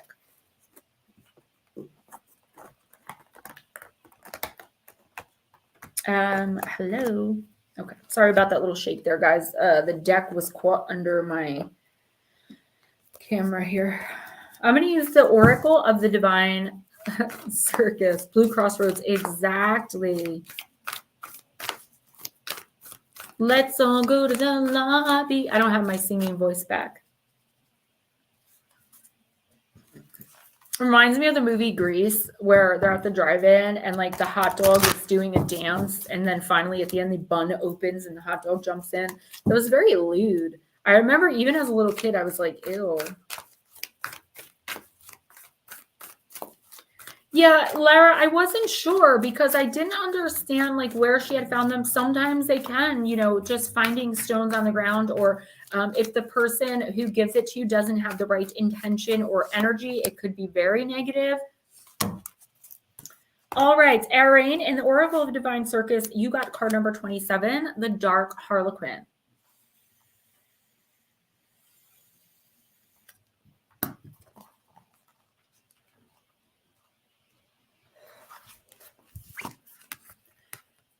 Bells are ringing from deep inside. Something that once had to hide is seeking your attention. It wants out. It wants to be free. As you release what you once shut away, your discomfort shall turn to glee.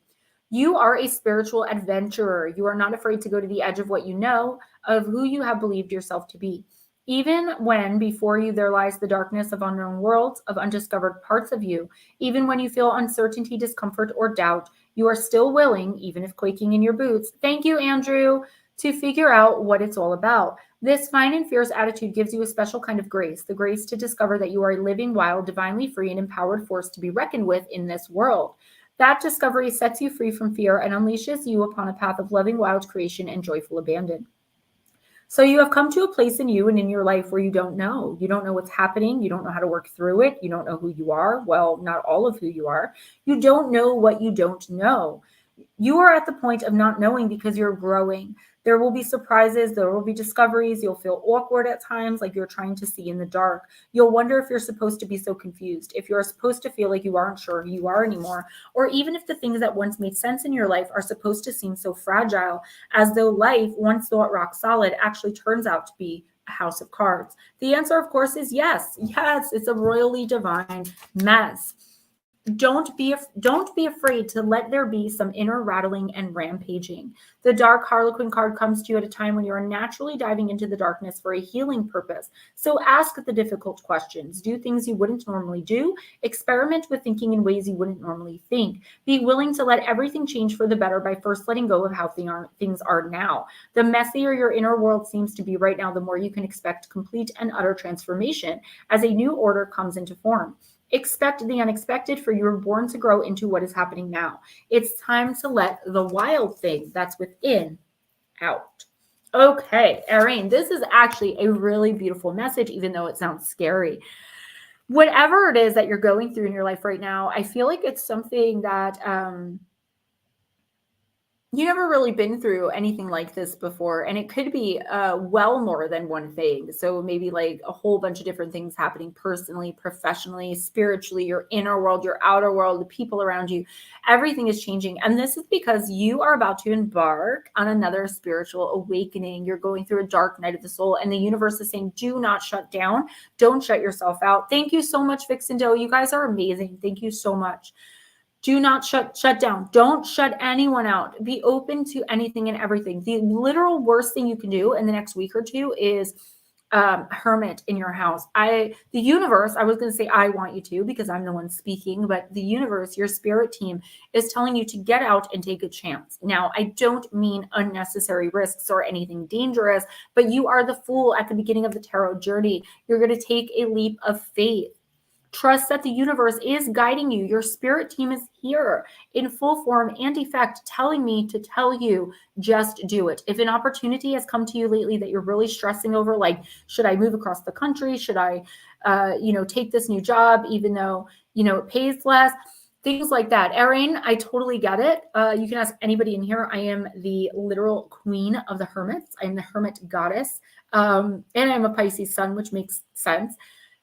I get it. But this week and next week, that is the worst thing you can do. There are people that are going to be coming in, opportunities that are going to be being presented to you. And if you're in your house, you are not going to receive them. This is not electronic communication. This is face-to-face. You run into a friend from high school who happens to own a business in the same field that you work in, and you end up with a new job and a pay raise.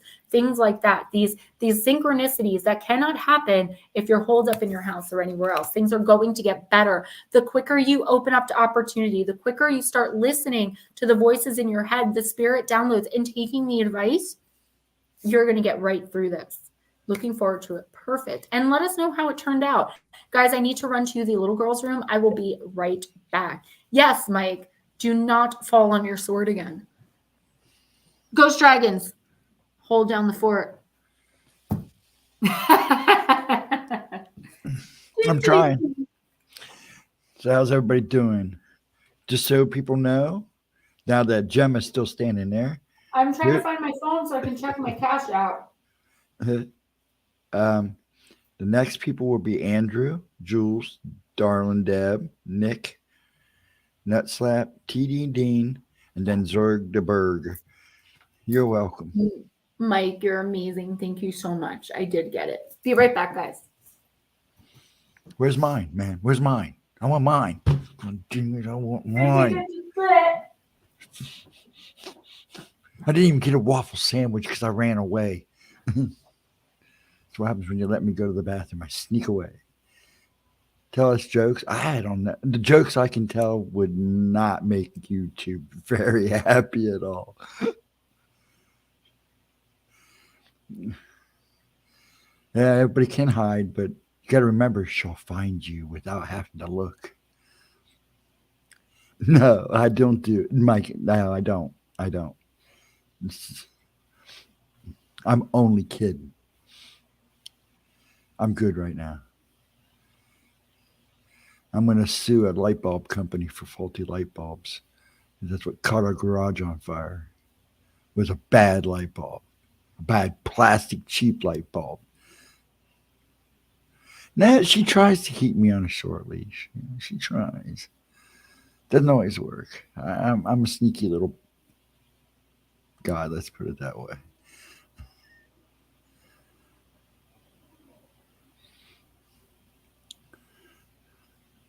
That's why I quit falling asleep. Guys.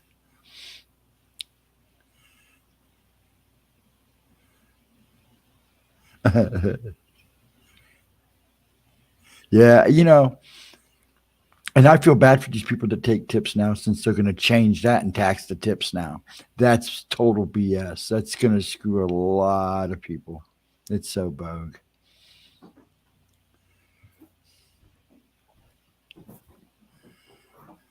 She must have fell in. Oh, there she is. Bang, bang into the room. I know you want it. Still can't sing. That's right. It's that rough, sultry voice that I like. Mike, I really do appreciate it. Thank you so much. And thank you to everyone who donated and who donates your time. The information, I'll do this real quick to get it out of the way. The information about purchasing my books off Amazon, Kindle or paperback. If you want an autographed copy, email me for anything you may need, including a personal reading. The information for those, most of it is in the description box. I have to get rid of some of that info because I'm almost at my limit from listing all the decks. I think I might just get rid of some of the decks that are listed. Email me, GemmaJadeParanormal@gmail.com. Thank you guys. And yes, thank you so much. I really, really appreciate it. I know we have tons of timestamps, but Zerg, let's do one for him too, because he's only not here because he had to work. They changed. Yeah, I know, and I do try to remember to write it down for him. Well, it's whenever I don't do them for everybody every week. I'm just feeling extra energetic tonight. That makes me feel good, and therefore we can probably go a little bit longer. I do have to film the video for Monday. Multifaceted Jewels. There's a song. My RJ laughs at me so much because it's by Ariana Grande, Jesse James, and Nicki Minaj. And it's just this really awesome song. It's called Bang Bang. And I can do Nicki Minaj's part. It's like super fast. And I do it. And I sit there and I dance. And the one time I sleep in my underwear. So I was in my underwear and probably a tank top like this. And I was dancing. And first of all, he thinks it's hilarious that I know all the words because I'm really quick with it. I probably can't do it now because now I'm on the spot. But I guess I was shaking a little too much. And he's like, why are you doing that? I was like, I'm just dancing. I have a big butt. I don't know what to tell you. What is up, Luisa's miscellaneous videos? No worries. Welcome. And Chris Jarvis, what's up? Jarvis, do you want a reading? Max Dax, yes, I love that song too. Who's next? Let's do it. Andrew, the poor man's been waiting patiently. No, not going to do it again. Patiently. Patiently. He's been driving backwards in circles, just waiting for his... You know how hard it is to drive backwards in a circle in a semi? I was singing an Eminem song. I don't know what you're talking about. I was saying he was waiting so patiently. He was driving backwards in a semi in circles. Yes.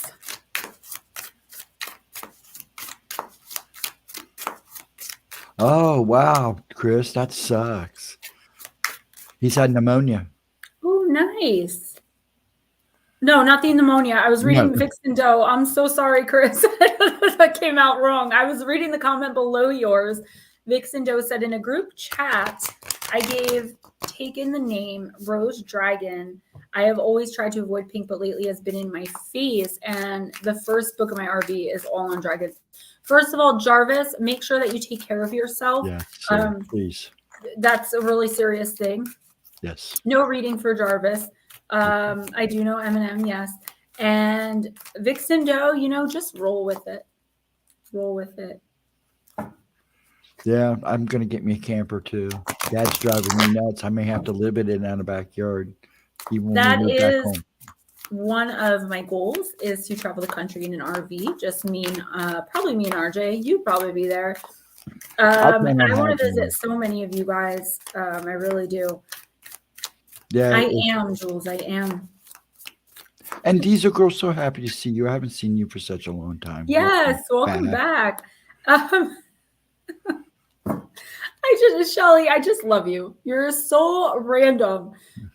Everyone's talking, and then all of a sudden there's Shelly. Saliva. What? Saliva is such a great song. Yeah, it's click, click, boom. Click, is it click, a song? Boom. Is that okay? I'm click, click, boom. I know that song. I only know that part, but I know. We've got another dragon. Andrew announces you are blinded by bias. Well, maybe you're not, but the card is blinded by bias. I thought you said blinded by science. She blinded me with science. Oof. We're way off tonight. I don't know what's going on. We're having fun. That's what matters. This little demon kid is like really freaking me out. Well, I come over there and kick it. He's just like crouching in the corner. Well, the first thing you do is I'm not even going to put him onto it. Bias is defined as the prejudice that has a person favoring a belief, an ideology, person, or group over another, often unfairly and without an informed reason. While some preferences, like for strawberry over chocolate, are innocent, bias is the foundation of all aggression, oppression, inequality, stereotyping, and social injustice. We can be good people at our core, but become less wise, less accepting, and empathetic because of our biases. Our biases influence our thoughts and emotions, our day-to-day lives, our interactions with others, our decision-making process, our ability to be objective, impartial, and have an open mind. Even our ability to receive advice and help can be unduly affected. There's very little that's not influenced by our personal and oftentimes unconscious bias.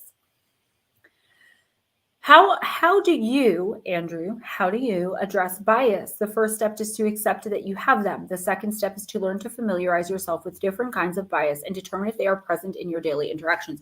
I personally don't agree with this card, but I'll get to that in the reading. For example, if you are a woman who wants gender equality, do you react to women being objectified but then objectify men? Bias often expresses as an assumption. For example, believing that a person with a mental illness is more likely to harm another person than someone without one. It can be seen in the belief that a person with a disability always needs to be helped or wants to be fixed, when many are at peace with their situation and capable of doing everything others can do and probably more. By exploring your personal biases and reducing their influence, you can then identify and help eliminate bias and its effects in the broader community. So while that's a great idea, like we should not be biased or racist or prejudiced, in my opinion.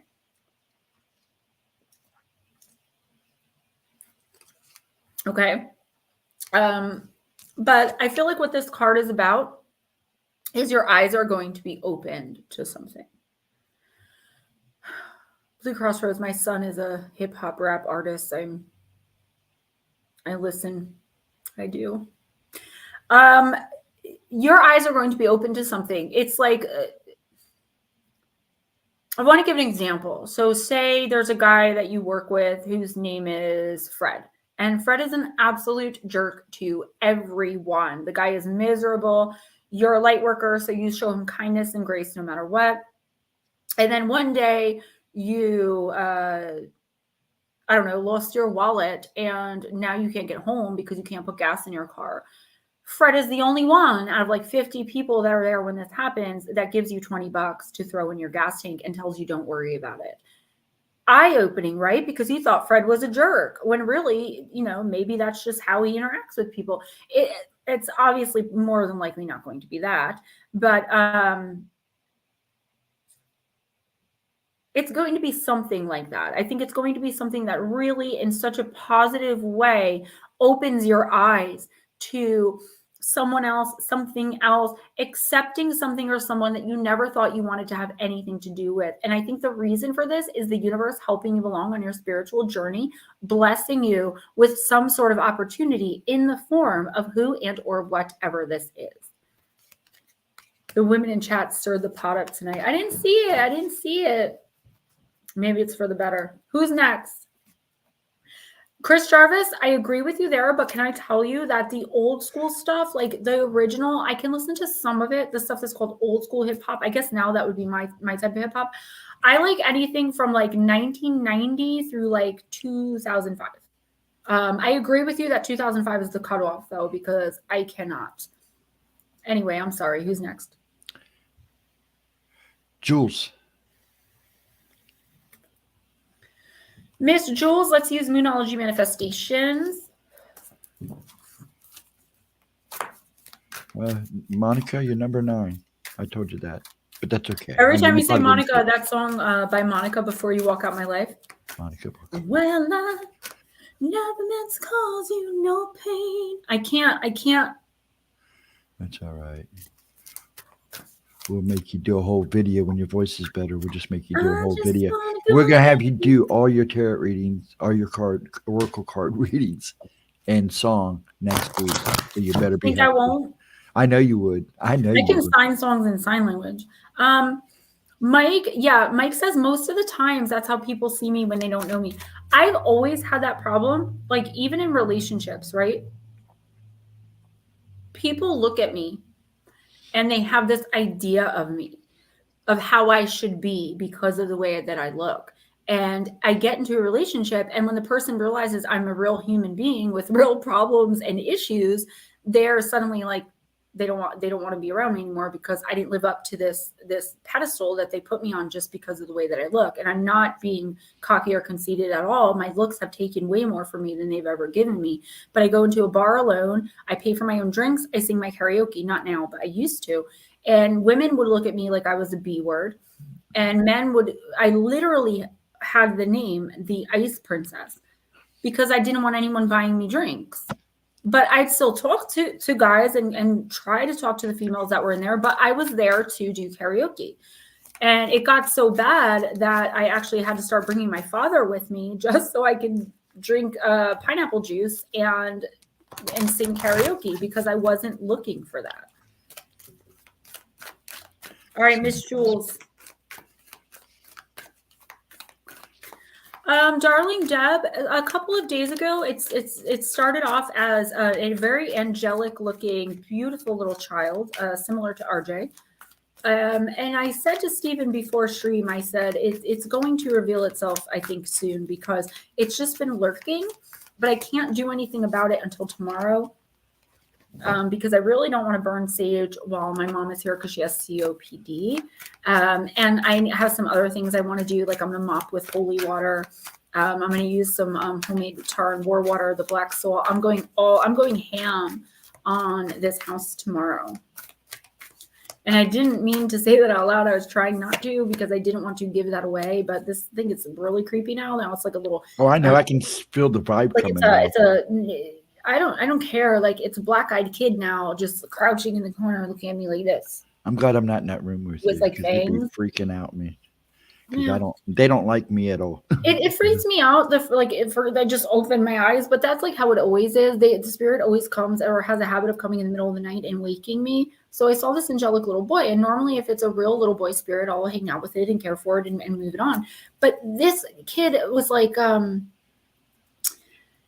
it gave me the creeps from the very beginning, and there was no reason for that to have happened. And plus I didn't see light. Like normally I'd see light. Just creepy. It's freaking creepy. Okay. I like you because not by how you look, but you can talk so much. No joke. I respect that. I'm sorry, Max. I didn't see your whole comment there. So Max says, I like you because not by how you look, but you can talk so much. No joke. I respect that. I can't do that. You should see me in real life though. Like in person, awkward AF. Like I see dead people, right? But I appreciate that. Thank you. And as I get older, I learned that, I've just learned so much. I don't, of course I care how I look, but I don't take it to like any kind of extreme. People can accept me or not accept me. And I would much rather people accept me based on personality, get to know me, understand what I'm about. There's so much more to me than my looks. There's so much more to everybody than the way they look, whether they look amazing or whether they look, disheveled. It doesn't matter what's inside. So when I first look at people, Jules, I'm sorry, just give me 1 second. When I first look at people, I don't see, literally cannot see their face. So it's only for a split second. I will see them, like their soul energy. And that scares a lot of guys too, because immediately upon meeting people, I can see them at their core. Now, I was always this way, but when I turned it off and started using drugs and all that, I was very not onto people, but I still had those gut instincts. I just went away from them. Now I can literally see it on you when you're a bad person. So I'm still kind and I'm still, friendly, but I avoid. Because when you have someone who's a bad person on the inside at a soul level, when their energy even comes near yours, it will bring your energy down or suck your energy dry. Jules, last quarter moon in Leo, lighten up.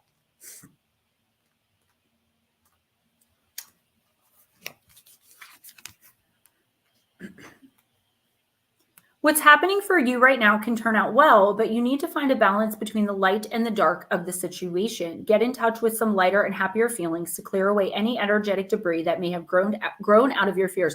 Remind me after this, I need to talk to the chat about something. That said, this isn't about glossing over any dramas and pretending all is well if it isn't. A positive attitude towards life now will help clear away any upsets. Two very strong energies are at play here, all the things you fear and your very vitality. Drawing this card suggests you need to lighten up a little bit. Happy manifesting comes from a happy place. Make a list of your blessings. Your manifestation affirmation for this week: when I forgive myself, I set myself free. That's pretty powerful considering the work that we're doing, right? Jules, it's okay to forgive yourself. It's okay to forgive others and not let them know. It's okay to move on from pain. I would really literally make a list of blessings, like 10 things that you're so totally grateful for, and that, just thank the universe out loud for them. This is the universe reminding you that life is meant to be lived. It's meant to be fun and light and easy. Even though it's almost never that way, we have to enjoy those moments, those blessings when it actually is. And I feel like the universe is saying the minute you can start, moving forward from past hurts, habits, hangups, traumas, addictions, whatever, the easier it's going to be for the universe to be able to bring in that happiness, that peace of mind, that love, and that light, those blessings that you're longing for, things that you've been trying to manifest for so long that just are not coming through. No, I would never, even if I pulled a card that said that. I don't diet either. And some of these cards, I get frustrated because it's okay to tell people, to be one with nature, or to, watch what they eat and be healthy. But some of them take it to an extreme that actually tells people to go on diets. And I get really uncomfortable with that because it's not for me. For some reason, now that I'm single again, I like people even less. Well, probably because you're going through something about being single again. I never even knew you were attached.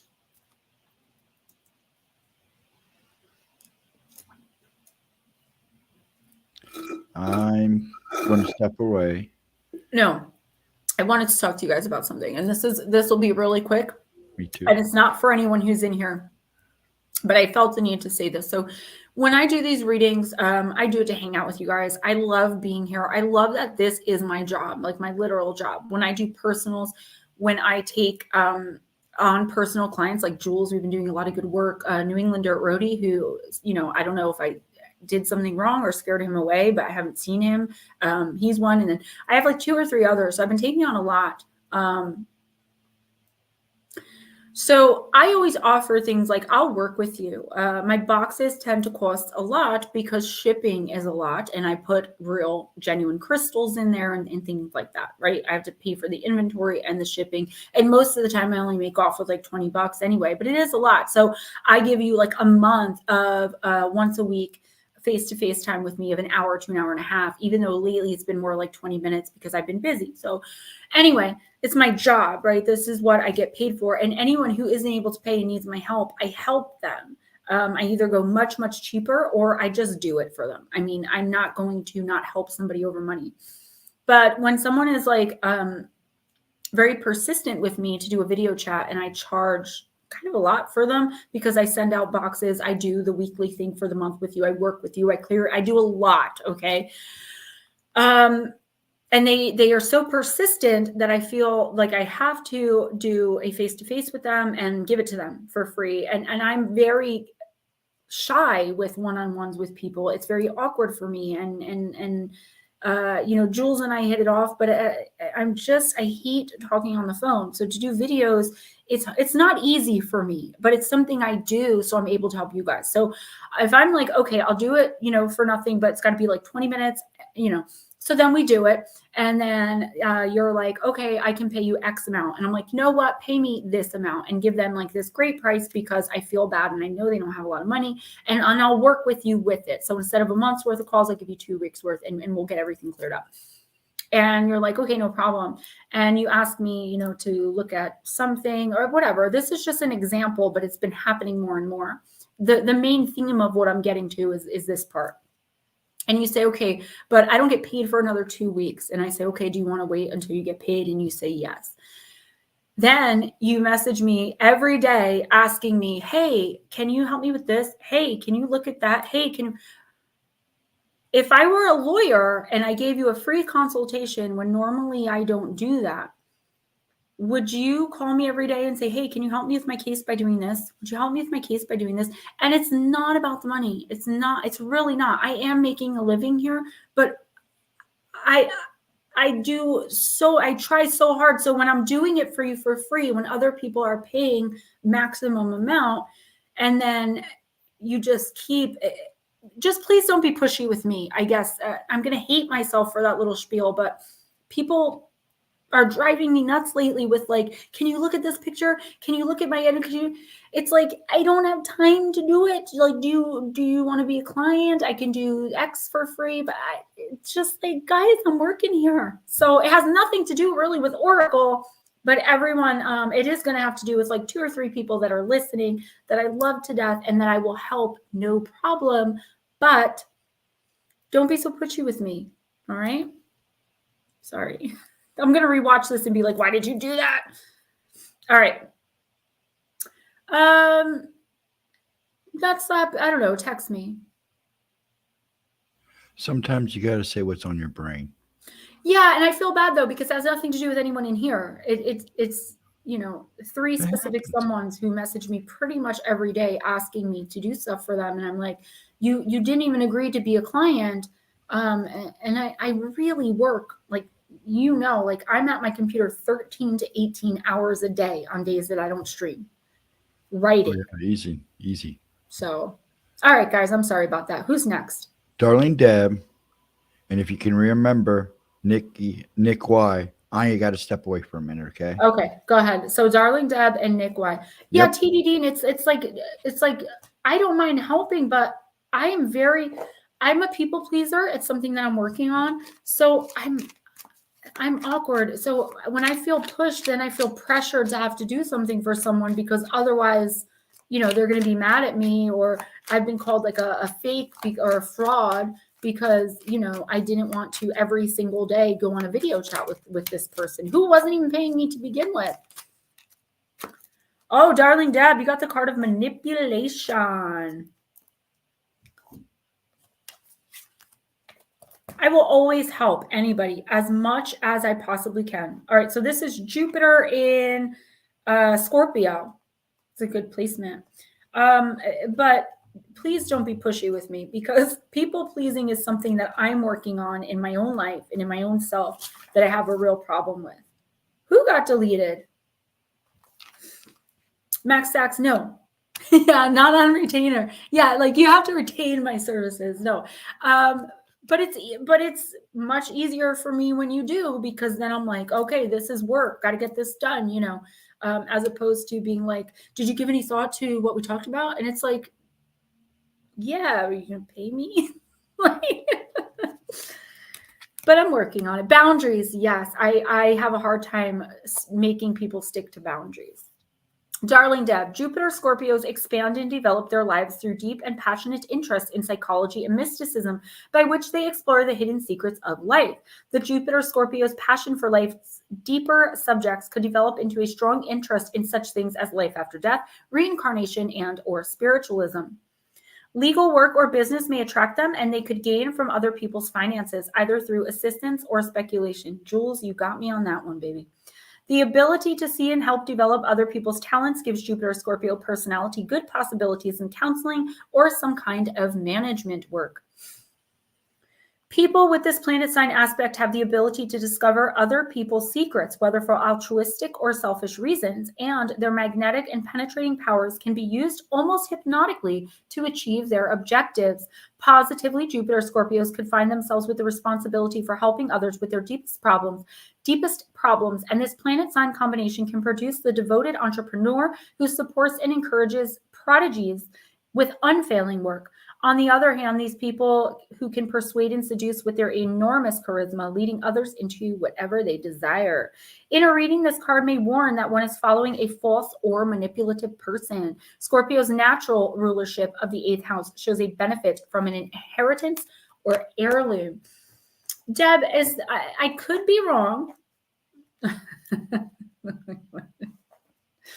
But that's the thing. I would do it for you. I would, but just ask me. Don't push me.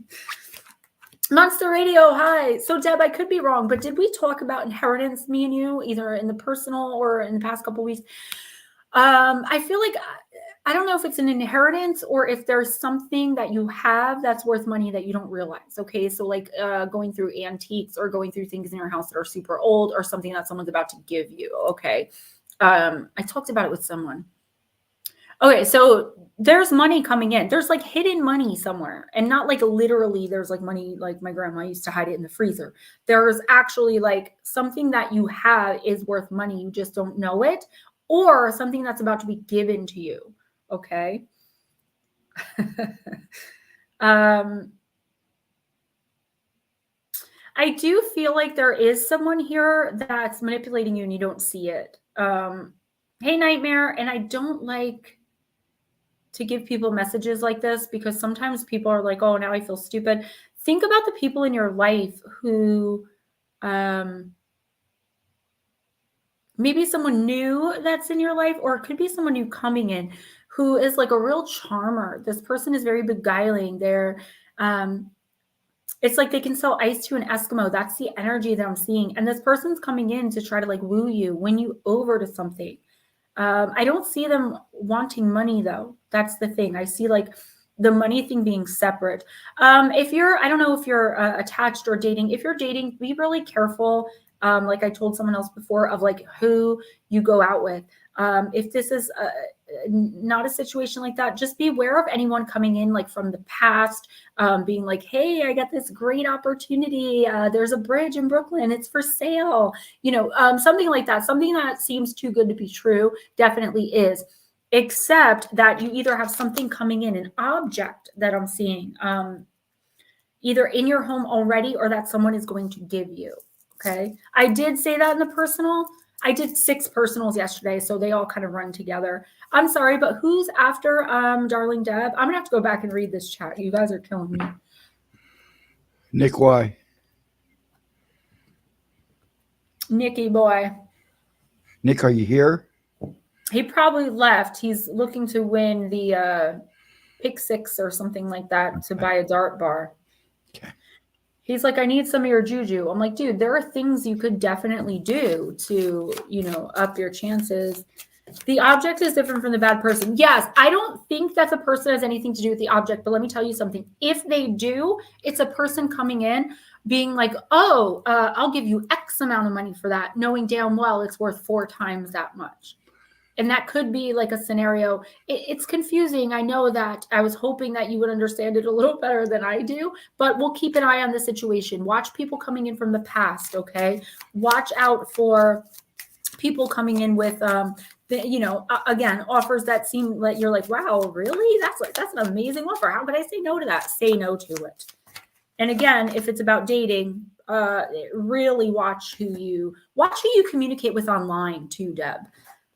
Like other than this chat, obvi, but like really, like, you know, if you're on Facebook, friend requests, things like that. I just feel a lot of sneaks around you right now. A lot of people like looking to gain from you instead of looking to be your friend and love you and support you. And this is only, you know, I think you're going to be dealing a lot with this energy through the month of March. And, you know, we all go through it. This is just a bad time right now for you as far as like, but usually, honestly, Darling Deb, be grateful, because when this happens, we not only learn a lot about ourselves, but once we move on from this, it's like we're spiritually elevated because we've come against all of this negativity, all of this manipulation, all of this poop, and now we're elevated up. If you need help or have any questions, like I said, I'll read the email Friday morning and I'll get back to you. I want to watch this situation because I do feel like whatever this thing is, and it's very specific, that's going to bring you money. There is someone like right there, like on it, is how I'm seeing it. It's nut slap. It is definitely him. You're so welcome. Nick, you got Naga in the shadow position. The Nagas reside in a paradise of plenty to which most humans are not privy. Yet, if you have drawn this card, then you may have stumbled into their realm by chance. Bloop, bloop. Peter Piper picked a peck of pickled peppers. Nagas do not normally seek contact with humans, but they sometimes assist humans who fortuitously encounter them. The Naga possesses remedies for all manner of unfulfilled wishes. If she appears to you, it could signify a gift, a lucky find, a job opportunity, or otherwise a chance for growth. This is crazy. He's trying to win the lottery. Consider this card an open door, but beware. Sometimes the Naga does expect something in return, but you got it in the shadow, Nikki. Inverted, the Naga serpent half takes precedence over her human half. She is sneaky and slippery and speaks with a forked tongue. Sounds like your baby mama, Nick. I'm just saying, Nick. Sounds like her. This Naga definitely wants something in return for the gift that she offers, and she is not telling you the whole story. Although it may sound like a great offer, this exchange will benefit her much more than it will benefit you. She's a con artist. This card inverted may also signify greed or extortion. This is literally what I just told Deb. Only you and I know who this person is. I don't necessarily think it's only her, though. Again, you're this thing that you have with women. I mean, you dated me. While I was in my 20s, no less. Seriously, though, this is like the same thing that I told Deb before you, Nick. Be careful who you trust, especially members of the opposite sex, okay? Somebody is looking to gain from you. I feel kind of stupid because it's pretty much the exact same message.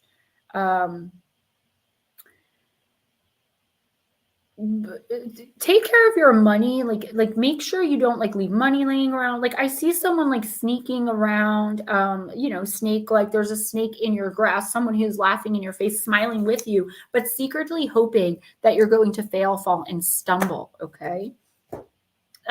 Listen to Deb's reading as well, because aside from the object, it's pretty much the same thing. I hate when that happens because it looks like I am recycling readings, but really it's just how it is. Yes, Heather, Nikki, yay! You are like the third female that's come in here and said something like that. Either that's come in here and said it, or that's contacted me and was like, Gemma, guess what I did? We have to empower one of the others, though. The bacon girl. I don't want to say her name because I don't want to put her out there. But we have to empower her to do the same. She's lucky I don't drive, because I would come and grab all y'all B words, okay? And kick your butts. I got crystal magic in my bra. I'll take those dudes out. I'm a lover, not a fighter, but I'll crack your teeth. Okay, Aries, if you're still listening. We did Aries already. Yeah, but Jules accidentally hit him.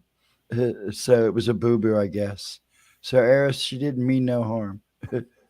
Oh, Aries, I'm so sorry. Yeah, it was an accident. Is he back?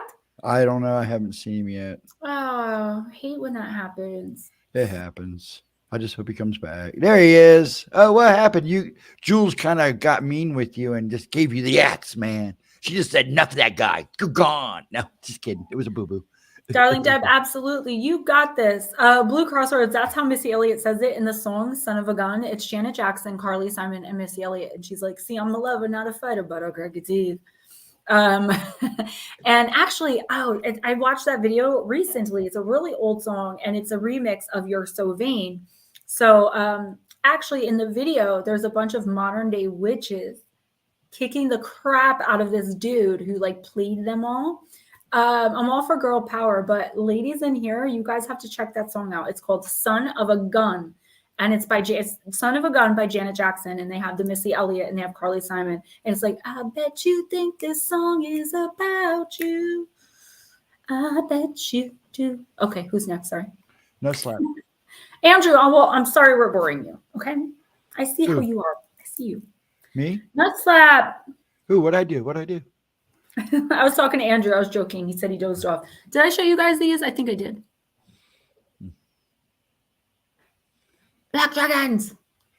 Yeah, I never noticed, like back in the day when I would listen to it, probably because I was drunk, what the song actually was about. And it's been my kind of power song lately. I blasted it in my headphones when I'm cleaning, when I'm out for walks. Removing my gems. Yeah, okay. So Nutslap, I am using the Secret Oracle. They do, actually. I mean, I have snake on my nails, but still. I have some dragon nails that I'm about to purchase. Even nails went up. Guys, I paid between $5 and $8 for my sets of nails for the past 2 years since I've been doing them like this. Now they're up to like 12 and 15 bucks. But there's a set that when you put the 4 fingers together, it's a dragon. It's really cool looking. I'm going to get them. See, Aries, it's because you tried to steal Mike's breaded mushrooms. I see how you guys are. Wasn't feeling well. Well, love and light to you, honey. Thank you, Max. Yeah, my earrings and my nails are like the two things that I like. I have over 150 pairs of earrings. You know, you said Black Dragon. You know, that's a person I haven't seen in a long time. Oh, Black Dragon. Yeah. You know, that trader that we had in our midst that tried to get me fired, I think she took away a few of our. I think she did too. I was joking with her once and I was like, oh, this guy that kind of played her out. I said, oh, you know, maybe I'll mess around with his reading. And of course I was just kidding. But when she actually asked me to do that and I said no, what she did was go and show these people just the part of me saying I would mess around with their readings. I was kidding, of course, and I would never do that. And I'd probably lose some of my ability if I ever did something like that. And she knows that. Be neutral. You got this card in your personal. So, Nutslap. Now and again, we find ourselves drawn into a conflict or drama that does not involve us. Did you get this card recently? A friend or group we are associated with might expect or demand that we choose a side. It can be a difficult situation, but there are times when the only course of action is to remain neutral. You are being asked to remain unaligned and independent. It can be difficult to stop ourselves from being drawn in, especially if others will question our loyalty. But acting from a place of neutrality is to take the higher ground. It serves you best to remain grounded and objective and avoid pack mentality behavior. Think for yourself, act for yourself. You need to choose your own path, especially if you have no personal reason to engage in another person's conflict or are friends with both parties involved. For example, my one sister feels the need to tell me, I'm the youngest out of my mom's daughters, and our oldest sister, that if she's in an argument with someone, which she is constantly, and I love her to death if she's listening, that we should also be in an argument with that person, because otherwise we're disloyal sisters. And a lot of the time I'm like, I don't really care what's happening as long as someone puts their hands on you, like we're good. So we're talking about situations like that. Stay strong and keep your words and actions gentle. Act with integrity. If you are attacked for not choosing a side, you need to stand in your truth and set boundaries. It may be necessary to make it clear that you will not tolerate being treated with disrespect. Say what you need to say and then walk away. We also live in a society that worships positivity. So many are obsessed with it and have naught but contempt for those who don't see the glass as being half full. But what if you were to see the glass as neither half full nor half empty? Instead of either or, why not see that the glass has water in it and appreciate the water that's there? The reality is that the amount of water in the glass will change from one day to the next anyway. To be neutral is to be fluid and allow yourself to flow from one state to the other without judgment. Value peacefulness and contentment more than the unrealistic and divisive dichotomy of positive and negative. The choice to see the whole from a more neutral, centered place allows you to see things with more clarity and more objectivity. So, Nutslap, I feel like we've had this conversation before.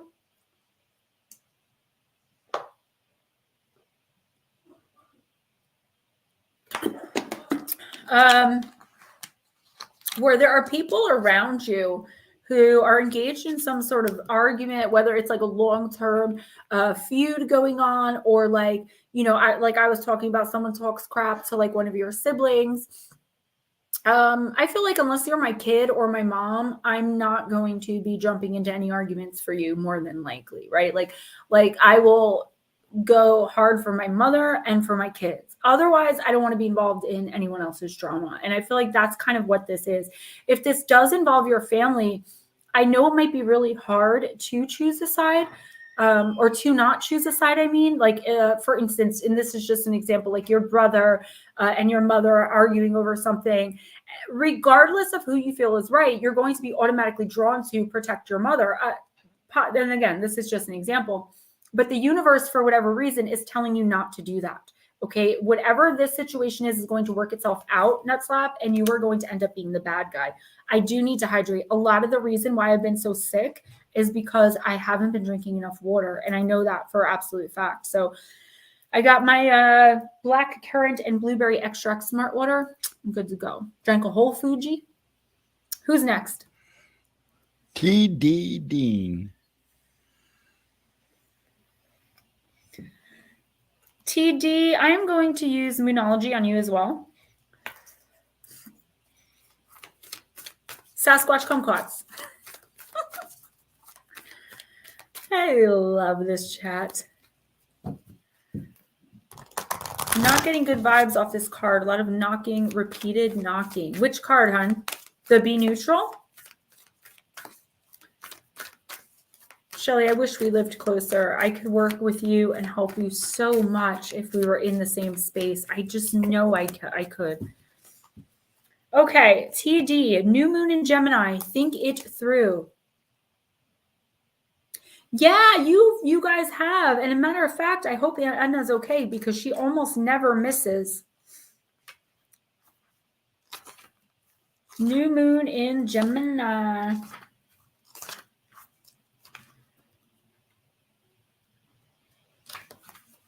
All right, TD, think it through. Yeah, be neutral. You know what's funny? This card, it's not that I get bad vibes off of it, but it gives me the creeps. And it's a beautiful card, and cards don't usually do that. You might be picking up on, I don't want to say it out loud. Let me put it in the comment. Yes, I said Gemini.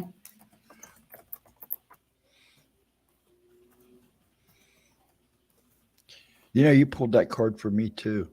That's what I said. And I think Nutslap has gotten it, maybe last week, or I remember going through this with him, and it wasn't like in a personal conversation because I've been working so much. I haven't been able to have any. It was with this card. Max Stacks, I probably could. I do video calls, like I said. Just don't be pushy with me. All right, TD, a positive outcome lies ahead. However, to take this opportunity from the ether and make it real, you need a positive mindset. On some level, you already know how to get what you want. Use your smarts, think it through, look for the signposts about what to do next. Ask, what am I expecting? Focus on positive expectations. Expectations attract. I disagree. I believe we should go into every situation with no expectations, but it's hard to do. If you're having doubts, talk to someone. Make a list of your goals. There's a way through. Use your mind and your words to help others to see things your way. This card is an especially good sign for matters related to a flirtatious situation, anything written, an upset you've had, or a relationship that feels blocked. Expressing whatever is on your mind is always a good idea, but this card also suggests you need to do some inner work and trust your intuition. Your manifestation affirmation for this week: knowledge is powerful and I am powerful. So I don't really believe in expectation, and I always have them. I'm not saying I don't have expectations, but I try not to. And it's I don't want to say impossible because I don't think anything's impossible either, but it's really hard not to have expectations.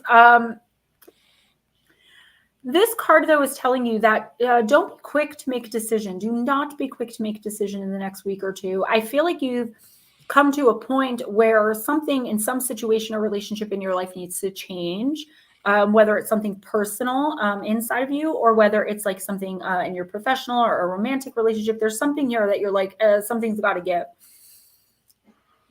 I feel like the way that you're expecting things to change, even if you're working towards this particular change, is not how things are really supposed to go or going to go. So the universe is asking you, telling you, like, yes, you can have whatever this is that you want. You can have whatever it is you're expecting, but it's not going to come in the way that you're expecting it to.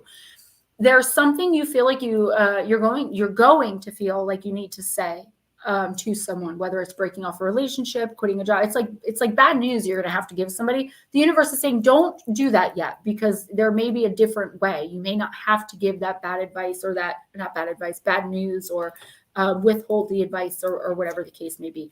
Don't make any like sudden movements, basically, not literally, but like in your life. Don't make any major decisions this week or next week. Okay, Zerg.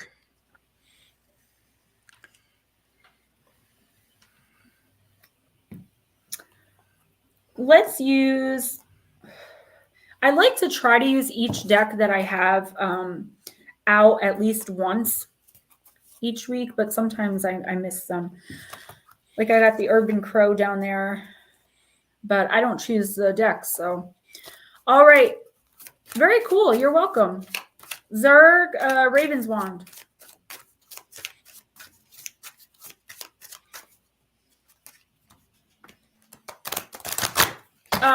Andrew, that stings. Just, you know what? Own it. Own it, babe.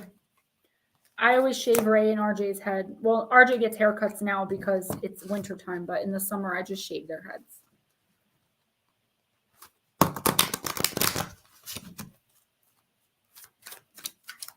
New Jersey.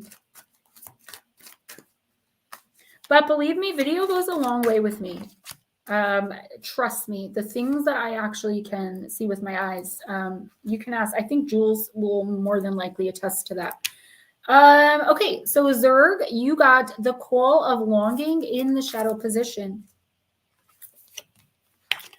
Ruthie might seem inverted now, but the clouds look much the same. Perception depends on our viewpoint, and as such, events, people, and places seldom have a fixed meaning, but instead many interpretations. Come to your own conclusions, and don't be pressured into adopting the verdicts of others. Zerg, this is a really simple advice, actually. This card is telling you that if you disagree with someone in the next week or two, and I'm sure that you will, it's like a long-term thing that I'm seeing, though. I'm not seeing like it's something that just pops up. It's something that you've been, Mike, you are definitely correct on that one. If it's something that you've been pondering and like thinking about, like, I don't want to do this. Like, why did I agree to this? Like, I don't want to do this. Now is the time to say something.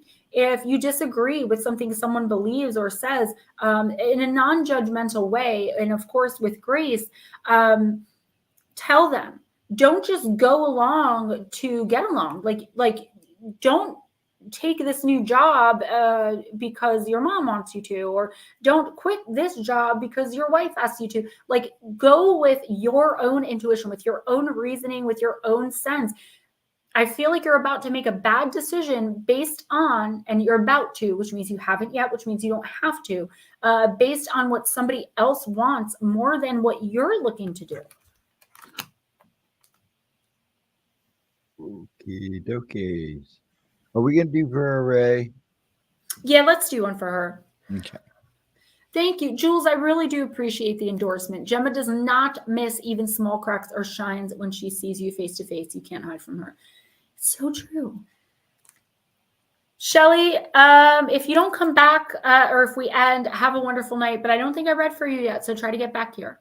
I might have read for Shelly already. Who's next? Did a lot of talking tonight. Sorry, guys. No, you have not read for Shelly. She was coming up, actually. Well, Shelly, are you going to come back? Shelly was next, like as in right now? Well, she was coming up about. Okay, well, let's see. She was she after comes, Monica. Yeah. Let's see if she comes back. Zerg says, very interesting coincidence there. Thanks, as always, Gemma. You are very welcome, as always. Yes, evaluate all your decision. Oh, Zerg got to listen to it. Matt Stacks, you bring up a touchy subject, okay? Pennywise the Clown, the new one, and Bruce Springsteen are both my future ex-husbands. And I finally, in 2000, I think it was 2010, my friend, the one that I told you about that was like my friend since I was 7 and like screwed me over, he got Bruce Springsteen tickets. And I was so excited. And it was so awesome. And a week before the concert, I got put on house arrest. And they're like, Bruce Springsteen is not a reason to be able to leave your house without getting arrested. So wasn't able to go, had to sell the tickets, and he stopped performing. Now that I'm staying in South Jersey, I was hoping to run into him, like, because he likes to go thrifting. I don't know if it'll be a good thing if I do, because I love that man. I love Bruce Springsteen. I love him. One of my favorite songs is Brilliant Disguise. So I guess the short answer, because I'm Gemma and I ramble and make no sense, is no, I have not. But if he ever does another concert, I will definitely 100% be there, because now I make my own money and I don't have to depend on people to buy me things. Michael Myers. He's really big in my house and in my family too. Yes. Covina, hi. Welcome again. Nice to see you again. I love Max Stacks. He said, I love Gemma. I love you guys too. And Bruce. Yeah, that's Brilliant Disguise, Drive All Night, and of course, Atlantic City. My friend Billy, the one who used to come in here, call me Mr. Flintstone. You guys might remember him. That was kind of our song, Atlantic City. And it was funny because he was living in Atlantic City. And I would send him the song and we would listen to it. And then he died. And it stinks. Every time I hear that song, though, I do think of him. Drive All Night and Atlantic City. Gemma Jade, did I ever tell you about that Springsteen encounter on that Please Hold? No. Did you get to touch him? Who's next? I'm pissed. Vera Ray. I think Brilliant Disguise is like one of mine and Ray's songs for sure. Vera Ray, I'm going to use Oracle of the Radiant Sun. What changes thing about Bayou Tarot Broad? Loomis's boss, for sure. Yes, all of that. I mean, I you know what it is too? I'm, it's funny with me because I'm a total mama's girl. I'm my mom's baby, but I'm also a total daddy's girl, my dad's baby. So my dad really likes Bruce Springsteen and Billy Joel, and I grew up listening to him. But as I got older, I found that I really enjoy his music. It wasn't just the influence of my father anymore. Dwayne Johnson, The Rock. Oh, you say future husband, girl. I'm realistic. I say future ex. You know what I'm saying? I read the authorized Bruce Springsteen biography. Ray got it for me for Christmas in 2017. He's a little weird, though. He is all Virgo. I don't even remember. Oh, Vera Ray. Okay. I don't know where Ghost Dragons went. Blowing my nose. Oh, you're better than me. At least you go off screen to do it. Oh, those cookies you got me were wonderful. Thank you so much. Were they good? I was going to ask. They came in a heart-shaped box. They're really cool. And my mom was really happy. She's like, I don't know why he gets me such fancy stuff. She's like, but they're delicious. But she didn't like my anime girls I post. Oh, she was mad. She's like, what's up with him posting those girls, them big titties? That one girl got her legs spread wide open. She's like, tell him I don't like it. It's like, okay, I was like, Mom. I'm telling him. Hey, what, I'm a guy. Smoochie, I'm sorry. You said, I don't understand. I didn't understand what you were asking. Okay, I'm so sorry. We're getting crazy. Vera Ray got Jupiter in Taurus. The card of status. In developing and improving life, Jupiter Taurians gain much benefit from money and material resources. They are aware of the energy these items can generate and have the ability to expand their worth for themselves and others. The health of people with this planet sign combination suffers, however, if their love of material comforts becomes too excessive. Though the Jupiter Taurian's ability to make money will be blessed at times by extreme good fortune, the people this card describes have an occasional impulsive Jupiterian urge to blow their good luck on crazy bouts of excess and extravagance. They are better when they involve themselves with money-making ventures that cater for other people's luxurious desires. This planet sign aspect indicates a taste for artistic things and good judgment of the true value of art objects as an investment. Jupiter Taurians are, in fact, extremely good at sensing the market for anything artistic, beautiful, or luxurious. In whichever direction their talents lie, there is much movement of money. Negatively, those who place emphasis on worldly achievements run the risk of being judged on the basis of material possessions. The ability to give as easily and skillfully as one acquires is the key to striking the balance. When this card is drawn, it hints that one should be aware of priorities and question whether material gain is really most important at this moment. So, okay. Vera Ray, I don't get that, like, you're having an issue with, like, being incredibly focused on money or material objects. I do feel like you could be going through some financial issues, and that, like, who isn't, right? Eggs are $8 in New Jersey for a pack of 18 eggs. What this card is saying is do not You guys are too much. Do not focus too much on it. Your luck, quote unquote, for lack of a better word, will change. Your financial situation will get better. The more you focus on the lack, or like the fact that, you know, someone got laid off, someone is disabled now, somebody, you know, broke a toe, you know, for whatever reason, the money's not rolling in. If you stop focusing on that and just know that the universe always does things for you, never does things to you, then it's just going to start flowing right back in, and you'll be right back to where you started. You're going to be just fine. Just stop focusing on the negatives, if at all possible. And it is possible. It's just really hard. Smoochie, I don't understand the question, babe. Who's next? Lotus. Lotus. Della Nuwaits.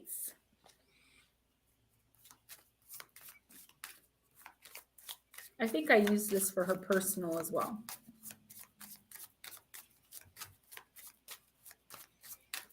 When I've been reading for someone for over a year and I finally give them a monthly reading and they have a breakthrough like Lotus Girl, I get so excited. You guys don't even know how I celebrate internally your achievements.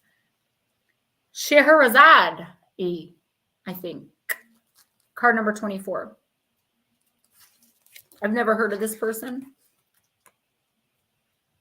Thank you. The Sultan Shahryar, having been hurt by a former unfaithful wife, resolved to marry a new girl every day and have her killed the next day.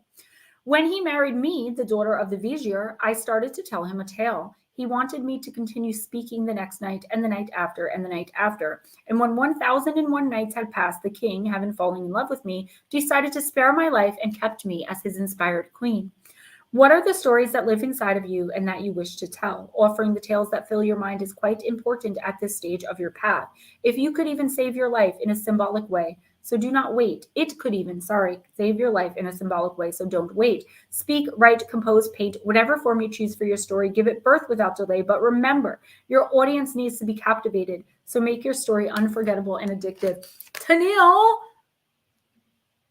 I'm so excited for you. Okay, that was creepy.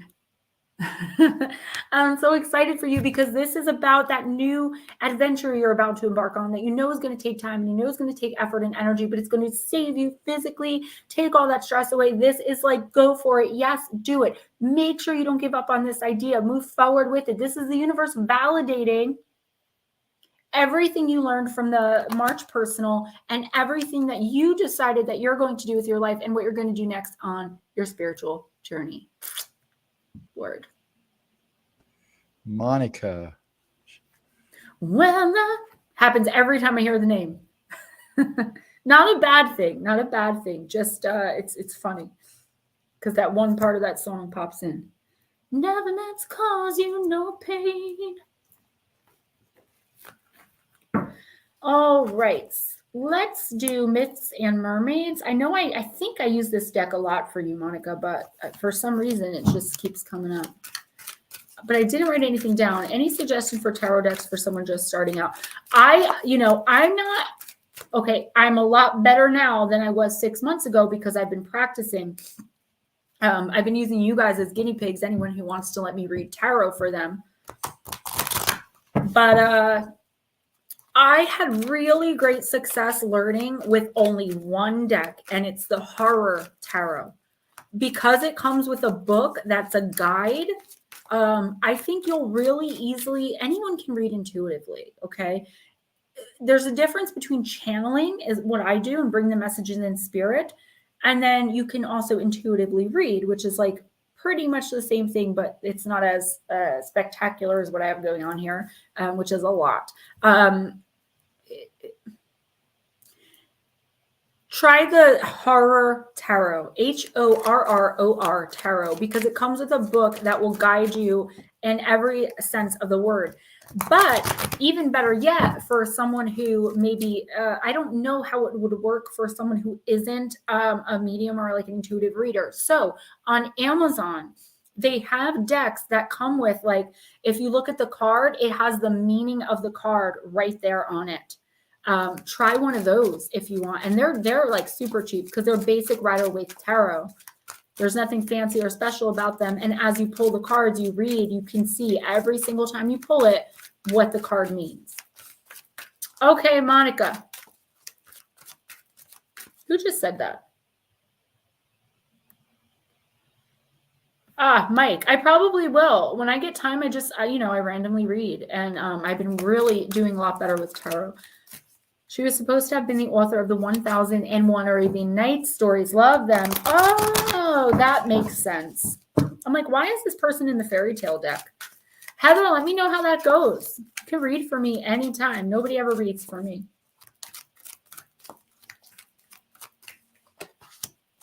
All right, Monica, a certain slant of light.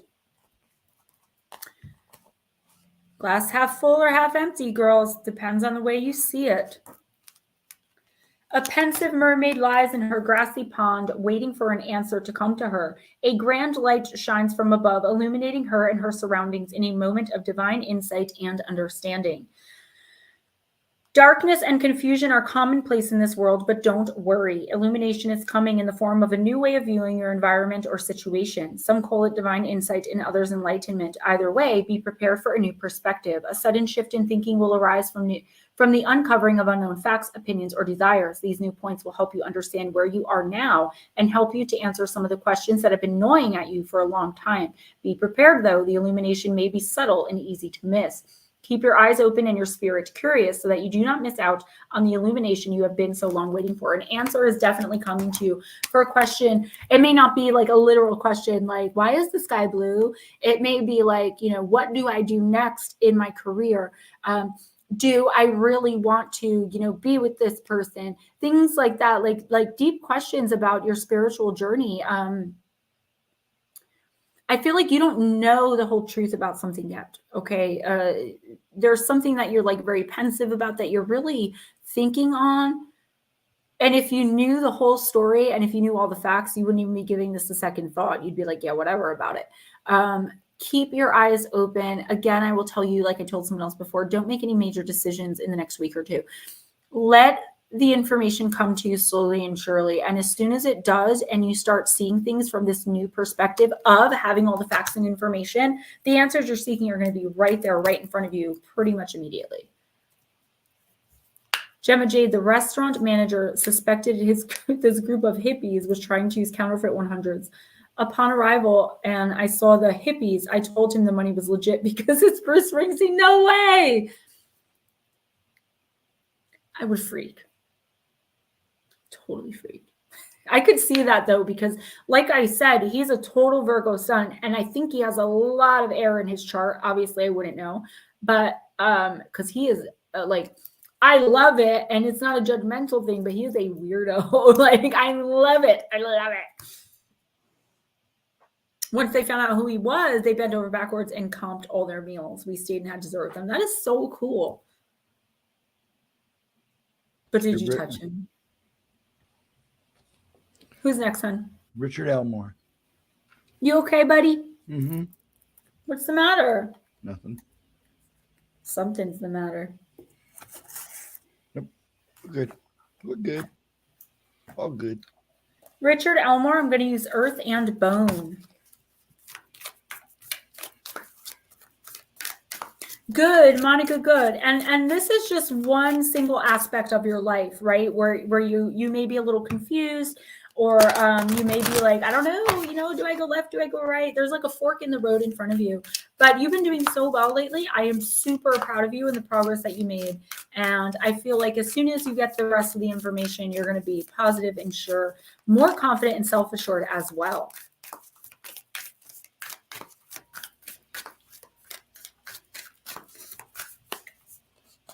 So crazy. My nose hasn't ran once until just now, since we started. And it's been going all day. I was actually worried about it. I told Steven, I'm like, I have my makeup brush in case it gets red. Let me pop off for a second. Hey. Why did you put me on the main screen then? Okay, Max, you're next after this, okay? That's even better.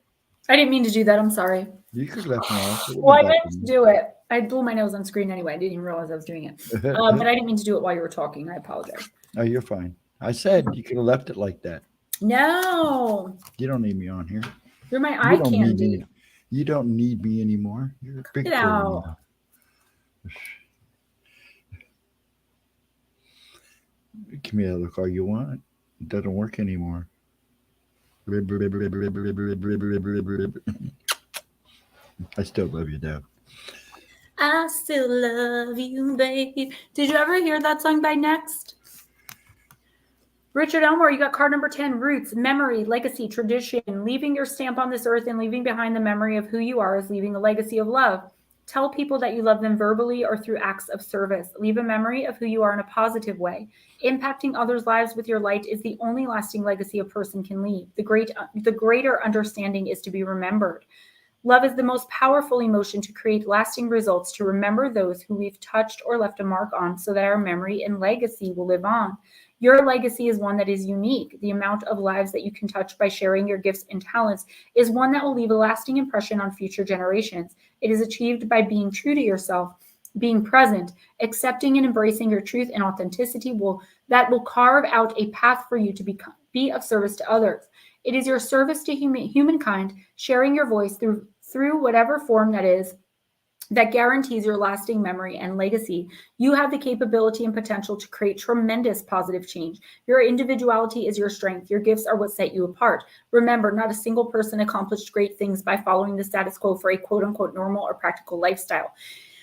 Embracing your individuality and particularities has the power to garner a lasting legacy that touches more lives than you could ever imagine. Monica, you're so welcome. Affirmation, my legacy is built on acceptance of all of my attributes. I will not suppress or hide myself away, but boldly and confidently share my unique qualities.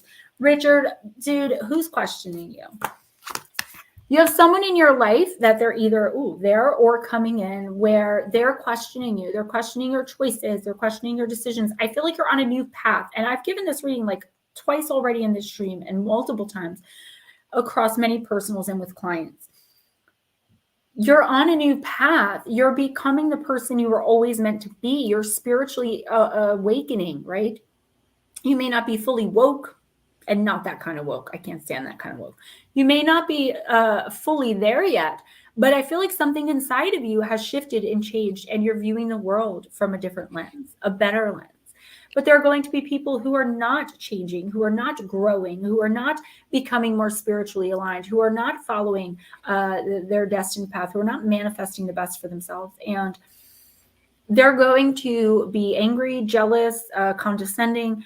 I feel like it's about just being who you are regardless of what others think, say, feel, or do, right? You may be losing some people that are close to you because they don't understand the process. They don't understand your growth and all of this change.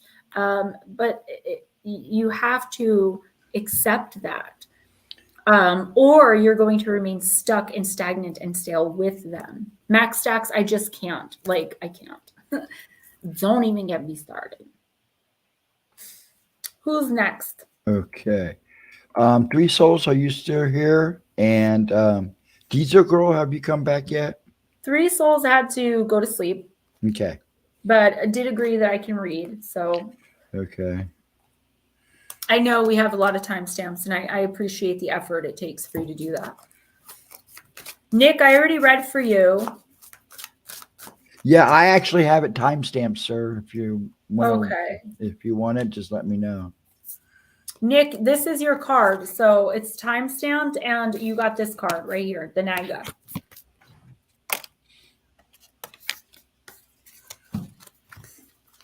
All right. Oh, Monica, I'm so happy to hear that. Weekly readings help me out so much. I go by what the Oracle says. And that's really good to take the advice because, again, like I'll always give you advice as your friend. But this is my spirit. This is not me. It's never my opinion unless I say I disagree. I think this, that, or the other. And I really hardly ever do that. The reason I stutter a lot and say, or like I'll repeat myself, I know like that. I notice a lot of mediums and a lot of people that are like me do that. We say a lot, we stutter, we repeat. And the reason is because that's how the messages are coming in, because, you know, our spirit team sometimes mixes up words, and, you know, it's like using Ouija kind of when they like misspell things and you kind of have to figure it out. Ghost Dragons, you said Max Stacks was next, or was he one of the next people? No, I'm sorry. He is next. I'm sorry. Well, we'll use Deep, Dark, and Dangerous for you too, Max. I'm sorry, Max. I thought she just did you. That was me. I'm off in no man's land. Blue Crossroads, I'm really happy to hear that. And that's the point too. And that's one of the things I love so much about this group. I can be silly. I can be myself. I'm not worried about anyone judging me. I'm not worried about saying the wrong thing, except maybe YouTube. But I'll probably make, aside from, you know, your guys' donations, like $5 off this video anyway, so it doesn't matter to me. Blue Crossroads said, Monica, for me, the readings are great, but just as much this chat group boosts my spirit just as much. And that's why I'm so proud of this chat. Because we came a long way. We used to have trolls constantly coming in, cursing, pornography, just ripping me apart personally as a human being and the way I look and talk. And, you know, and we, you know, knock on wood. All right, Max Stacks, you got the hobby. Chaos, baby, chaos. Love you too, Max. Card number 35. Max, where are you from? I know you've told me, but I don't remember. Yeah, Nightmare. That's what he's here for. He just lurks in the background. This situation will evolve very quickly. Remove yourself from the influence of chaotic people and situations. Stand firm. Justice is being sought actively and it may well be found. Organizing influences must be found to turn chaos into advantage. Do not be hungry for the wrong things. In today's lexicon, we only hear about the word harpy as a derogatory term for a shrill and unpleasant woman. Women who are outspoken and who work within patriarchal systems often get that term thrown their way, and it references a screeching and thoroughly ugly and unpleasant creature of the ancient Greek and Roman world. The origins of the harpies were associated with the elements of air and wind. The most destructive winds were caused by the harpies and always brought with them terror and chaos. Traditionally, harpies flew. They were women-bird hybrid at great speeds and came crashing through the air without any warning. The harpies in their oldest mythos weren't ugly and fierce with claws, bird wings, terrible voices, and sharp teeth, and they were always, always hungry. This hunger never satiated meant that they would swoop down and steal food from humans and take cattle and even people. If someone disappeared without warning, it was said that the harpies had carried them off. Zeus himself would send the harpies to torment those who deserved it, and the stories featuring harpies often included them punishing those who had starved their families by stealing or polluting the food. King Phineus of Thrace, for example, had condemned his own children, and thus the harpies were sent to defecate in and to steal all of his food. They pooped in it. While in many ways the harpies embodied chaos, they also, as justice bringers, brought justice and structure to situations that required retribution or some kind of just punishment. Plant companion, the dragon arum, and the crystal companion is malachite. I don't have any malachite, and it's green. It's my favorite color. It's green and black. It's a beautiful, beautiful gemstone. Okay, so Max Stacks, what this card is saying is you don't have to, and again, this is a theme of the night, it seems, be involved in anyone else's drama. You don't have to be dragged down or dragged into someone else's mess. I do feel like there's a chaotic situation that you're either going through right now or that's coming in the next week or two that is going to require absolutely zero action from you except walking away from it. I do feel a very personal connection between you and whoever is involved in this drama and chaos, like I was talking about with my sister. Don't get involved. I think it was Nutslap that I said this to. It's like very similar. There's just someone trying to pull you in, like, come on, it'll be fun. I actually see someone, and this is very, very specific, and it may apply to someone who's listening after, or it may apply to you. Someone like people getting arrested and like you being around it. Like if you decide to join this chaos, if you decide to join this group, you're going to end up in trouble. And I mean like legal trouble. And again, very specific, but that's just what's coming in. Jules, I love you, baby. Dead balls. Love you, dead balls. Dead balls much. So yeah, really watch again. And I hate recycling messages, but it is what it is. watch who you spend your time with in the next week or two. I mean, it's a good idea not to hang out with people who are always getting in trouble anyway, but I see this as kind of like swarming in. Almost unavoidable. But like, if you stand your ground, like, and be like, no, dude, like, it's 1 o'clock in the morning. I don't want to go, to the strip club, or, I don't want to get in the car with you because you've had 10 beers. Like, please don't drive. Like, things like that, like possibly diffusing or stopping a situation from happening, but not getting too involved in order to do so. I'm going to read one more. And then I drank a whole Red Bull. I had my greens right before stream, and I'm drinking water. So I do have to pee again.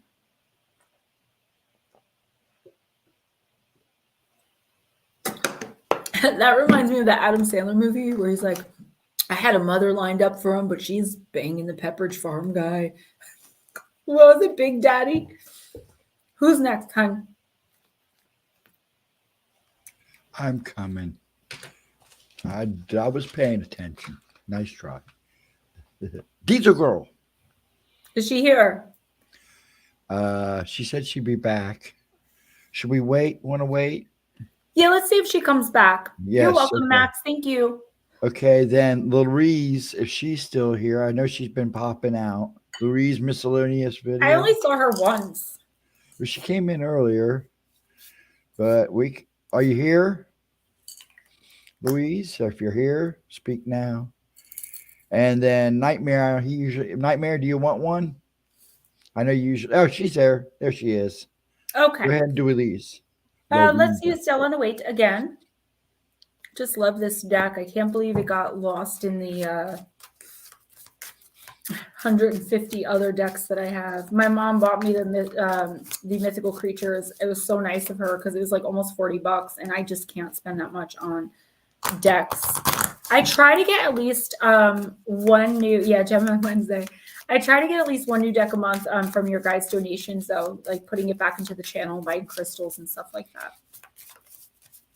All right, Louisa. After Louisa, I'm going to have to use the restroom. The loo. I've got to use the loo. Swing, bada, bada, bada, swing. Sleeping Beauty, Aurora. Louisa, number 5, Sleeping Beauty.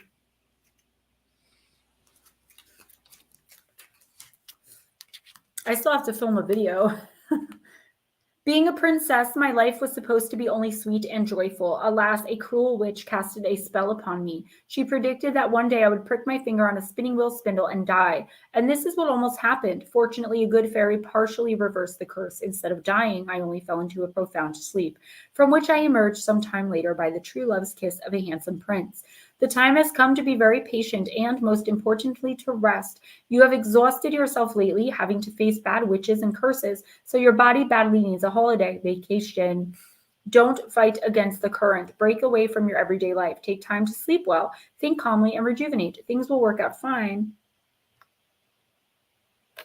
once you come back from this little time off. It must be, I'm getting so confused because I'm like, this is not the right card, but it is. The fairy tale deck also has Sleeping Beauty and talks about Aurora and Maleficent. Louisa, I don't know what kind of stress you're under, but I feel like it's like a lot of pressure on you right now. And if you don't know what I'm talking about, of course, the next week or two it will be coming in.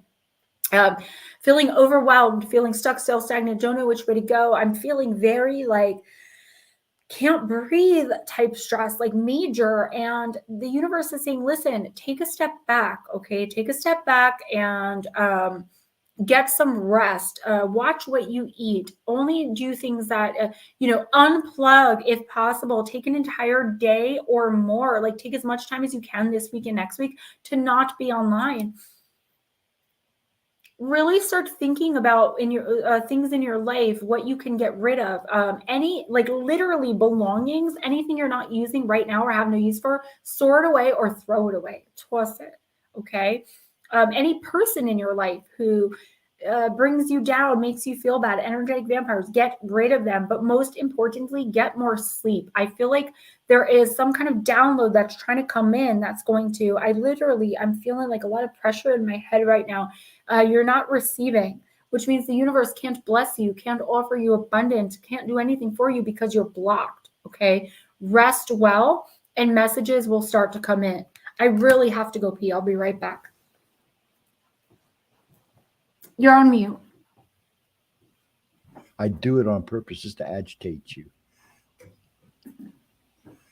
So the next three people are Monster Radio, if you're still here, Heather, Nikki, and Kambana.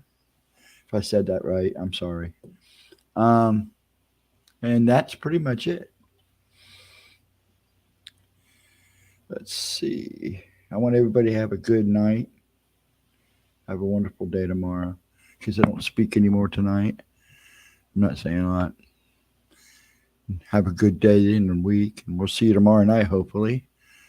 I believe around 8 o'clock, 8:15 with Pixie.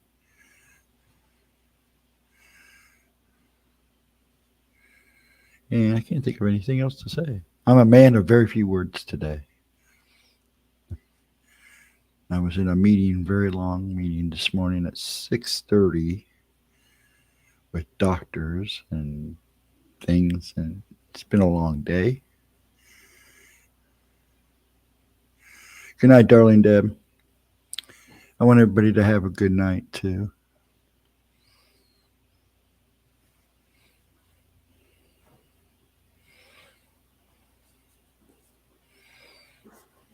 And she's on her way back.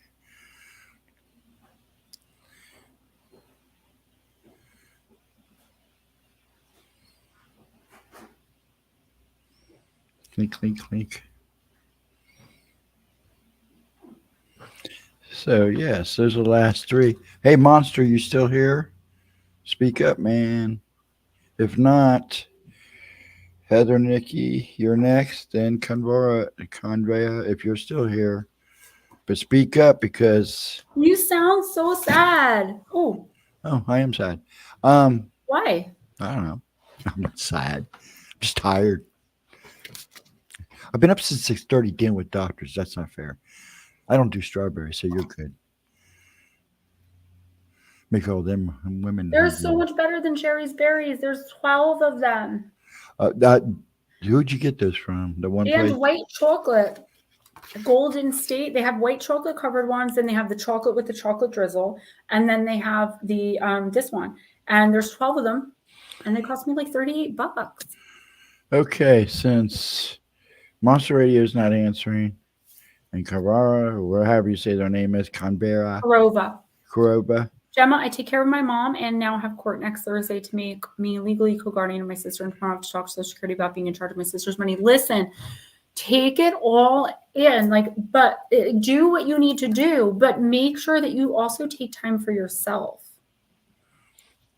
Okay, you have to do things for you. And I recommended this in the first reading. Take a hot bath if that's what relaxes you. Listen to calming sleep meditations. You are very blocked. And when you're blocked, you can't accomplish as much because you're not manifesting as quickly. Who's next? I'm sorry. Heather? Heather, Nikki, and she'll be your last one if the other two don't show up. Good, because I got a video to film, y'all. I know you do. And manifestations and shadow work, which I skipped last night for the first time in 3 months, and I feel all off balance. So I probably won't get to bed till 2 o'clock in the morning. That's good. Take those rests when you need them. Heather, I'm using Urban Crow. Yeah, everything was good except this demon child. I'm a little nervous because I don't know what it wants. Yes, I got them for my mommy. Even though I was the first one to eat one. So she did enjoy her biscotti. I didn't get her a big box this time. I made sure I only got her a $5. Yeah, no, she said that. She was like, oh, good. Because last time, I'm not big on biscotti. I mean, I ate some, but there was 40 pieces in there. I couldn't believe it was that big. I didn't realize. Ate so many. She's like, I can't eat them all. Oh, good. Heather, Nikki, you got abundance.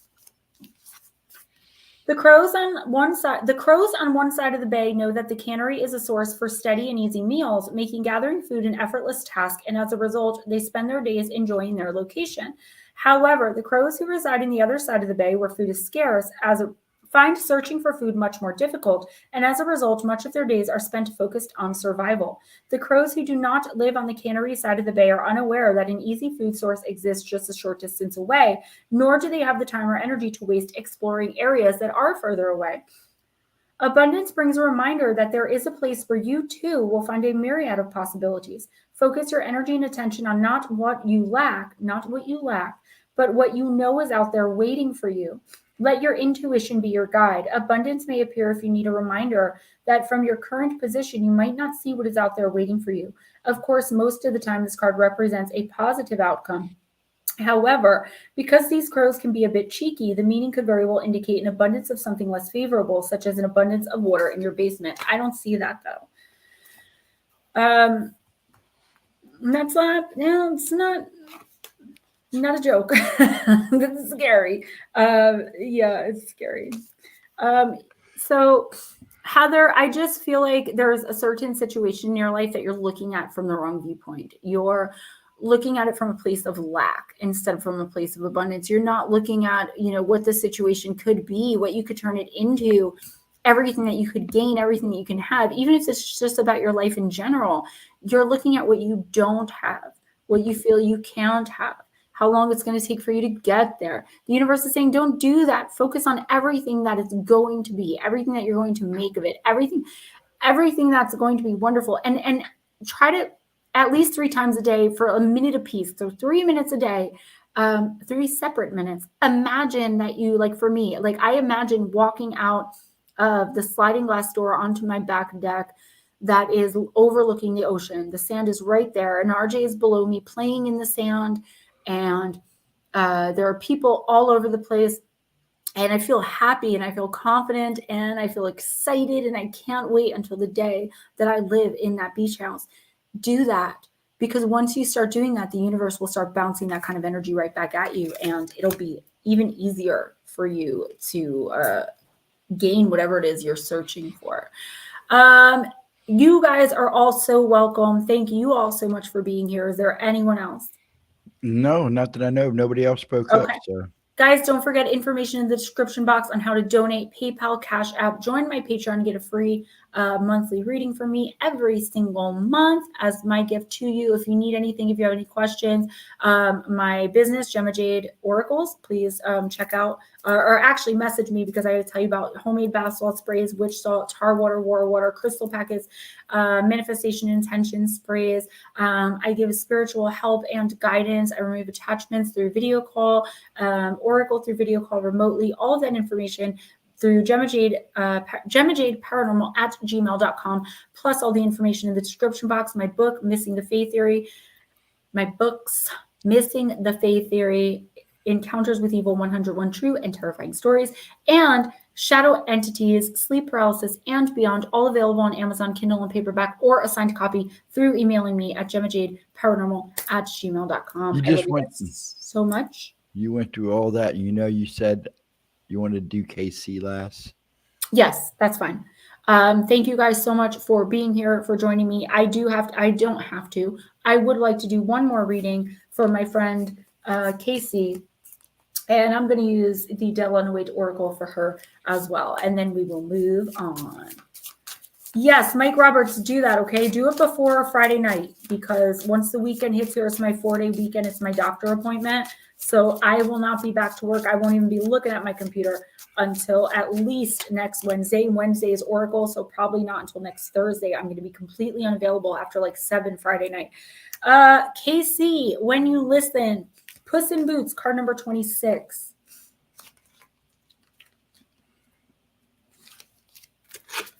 I was my young master's only inheritance. At first that despaired him, but soon he understood that I was no ordinary cat. I asked for a pair of boots and promised him that I would make him rich. I built a whole plan. I told everyone that my master was the Marquis de Carabas. I made him meet the king's daughter, and I defeated an ogre whose castle became my master's. He married the princess. Today he's rich and happy, and so am I. Your situation may not be bright at first sight, but don't get discouraged. Put on your boots and hat and try to turn things to your advantage. Learn to fall on your feet like a cat. Make fire of any wood. Use your cunning and your skills. Adapt to the situation and make the most of it. Maybe it will take some harmless shenanigans. That's no big deal, for in the meantime, it will lead you to where you want to be.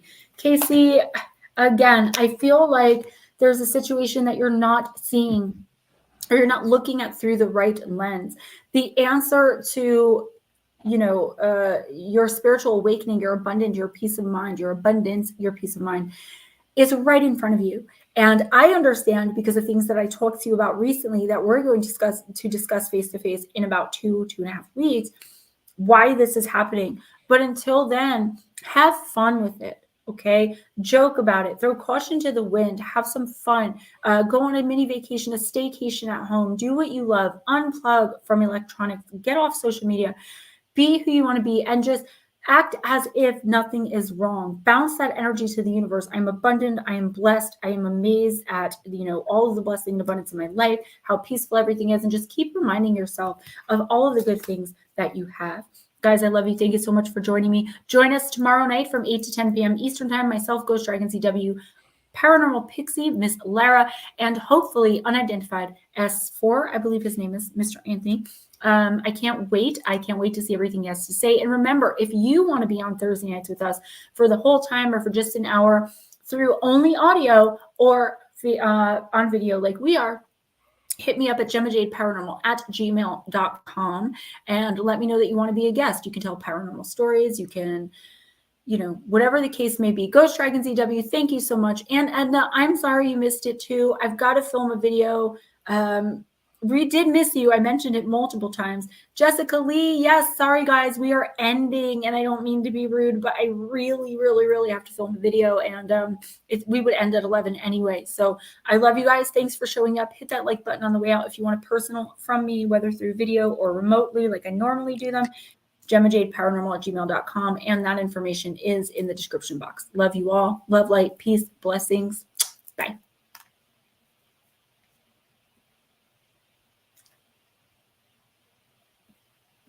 Why doesn't it end?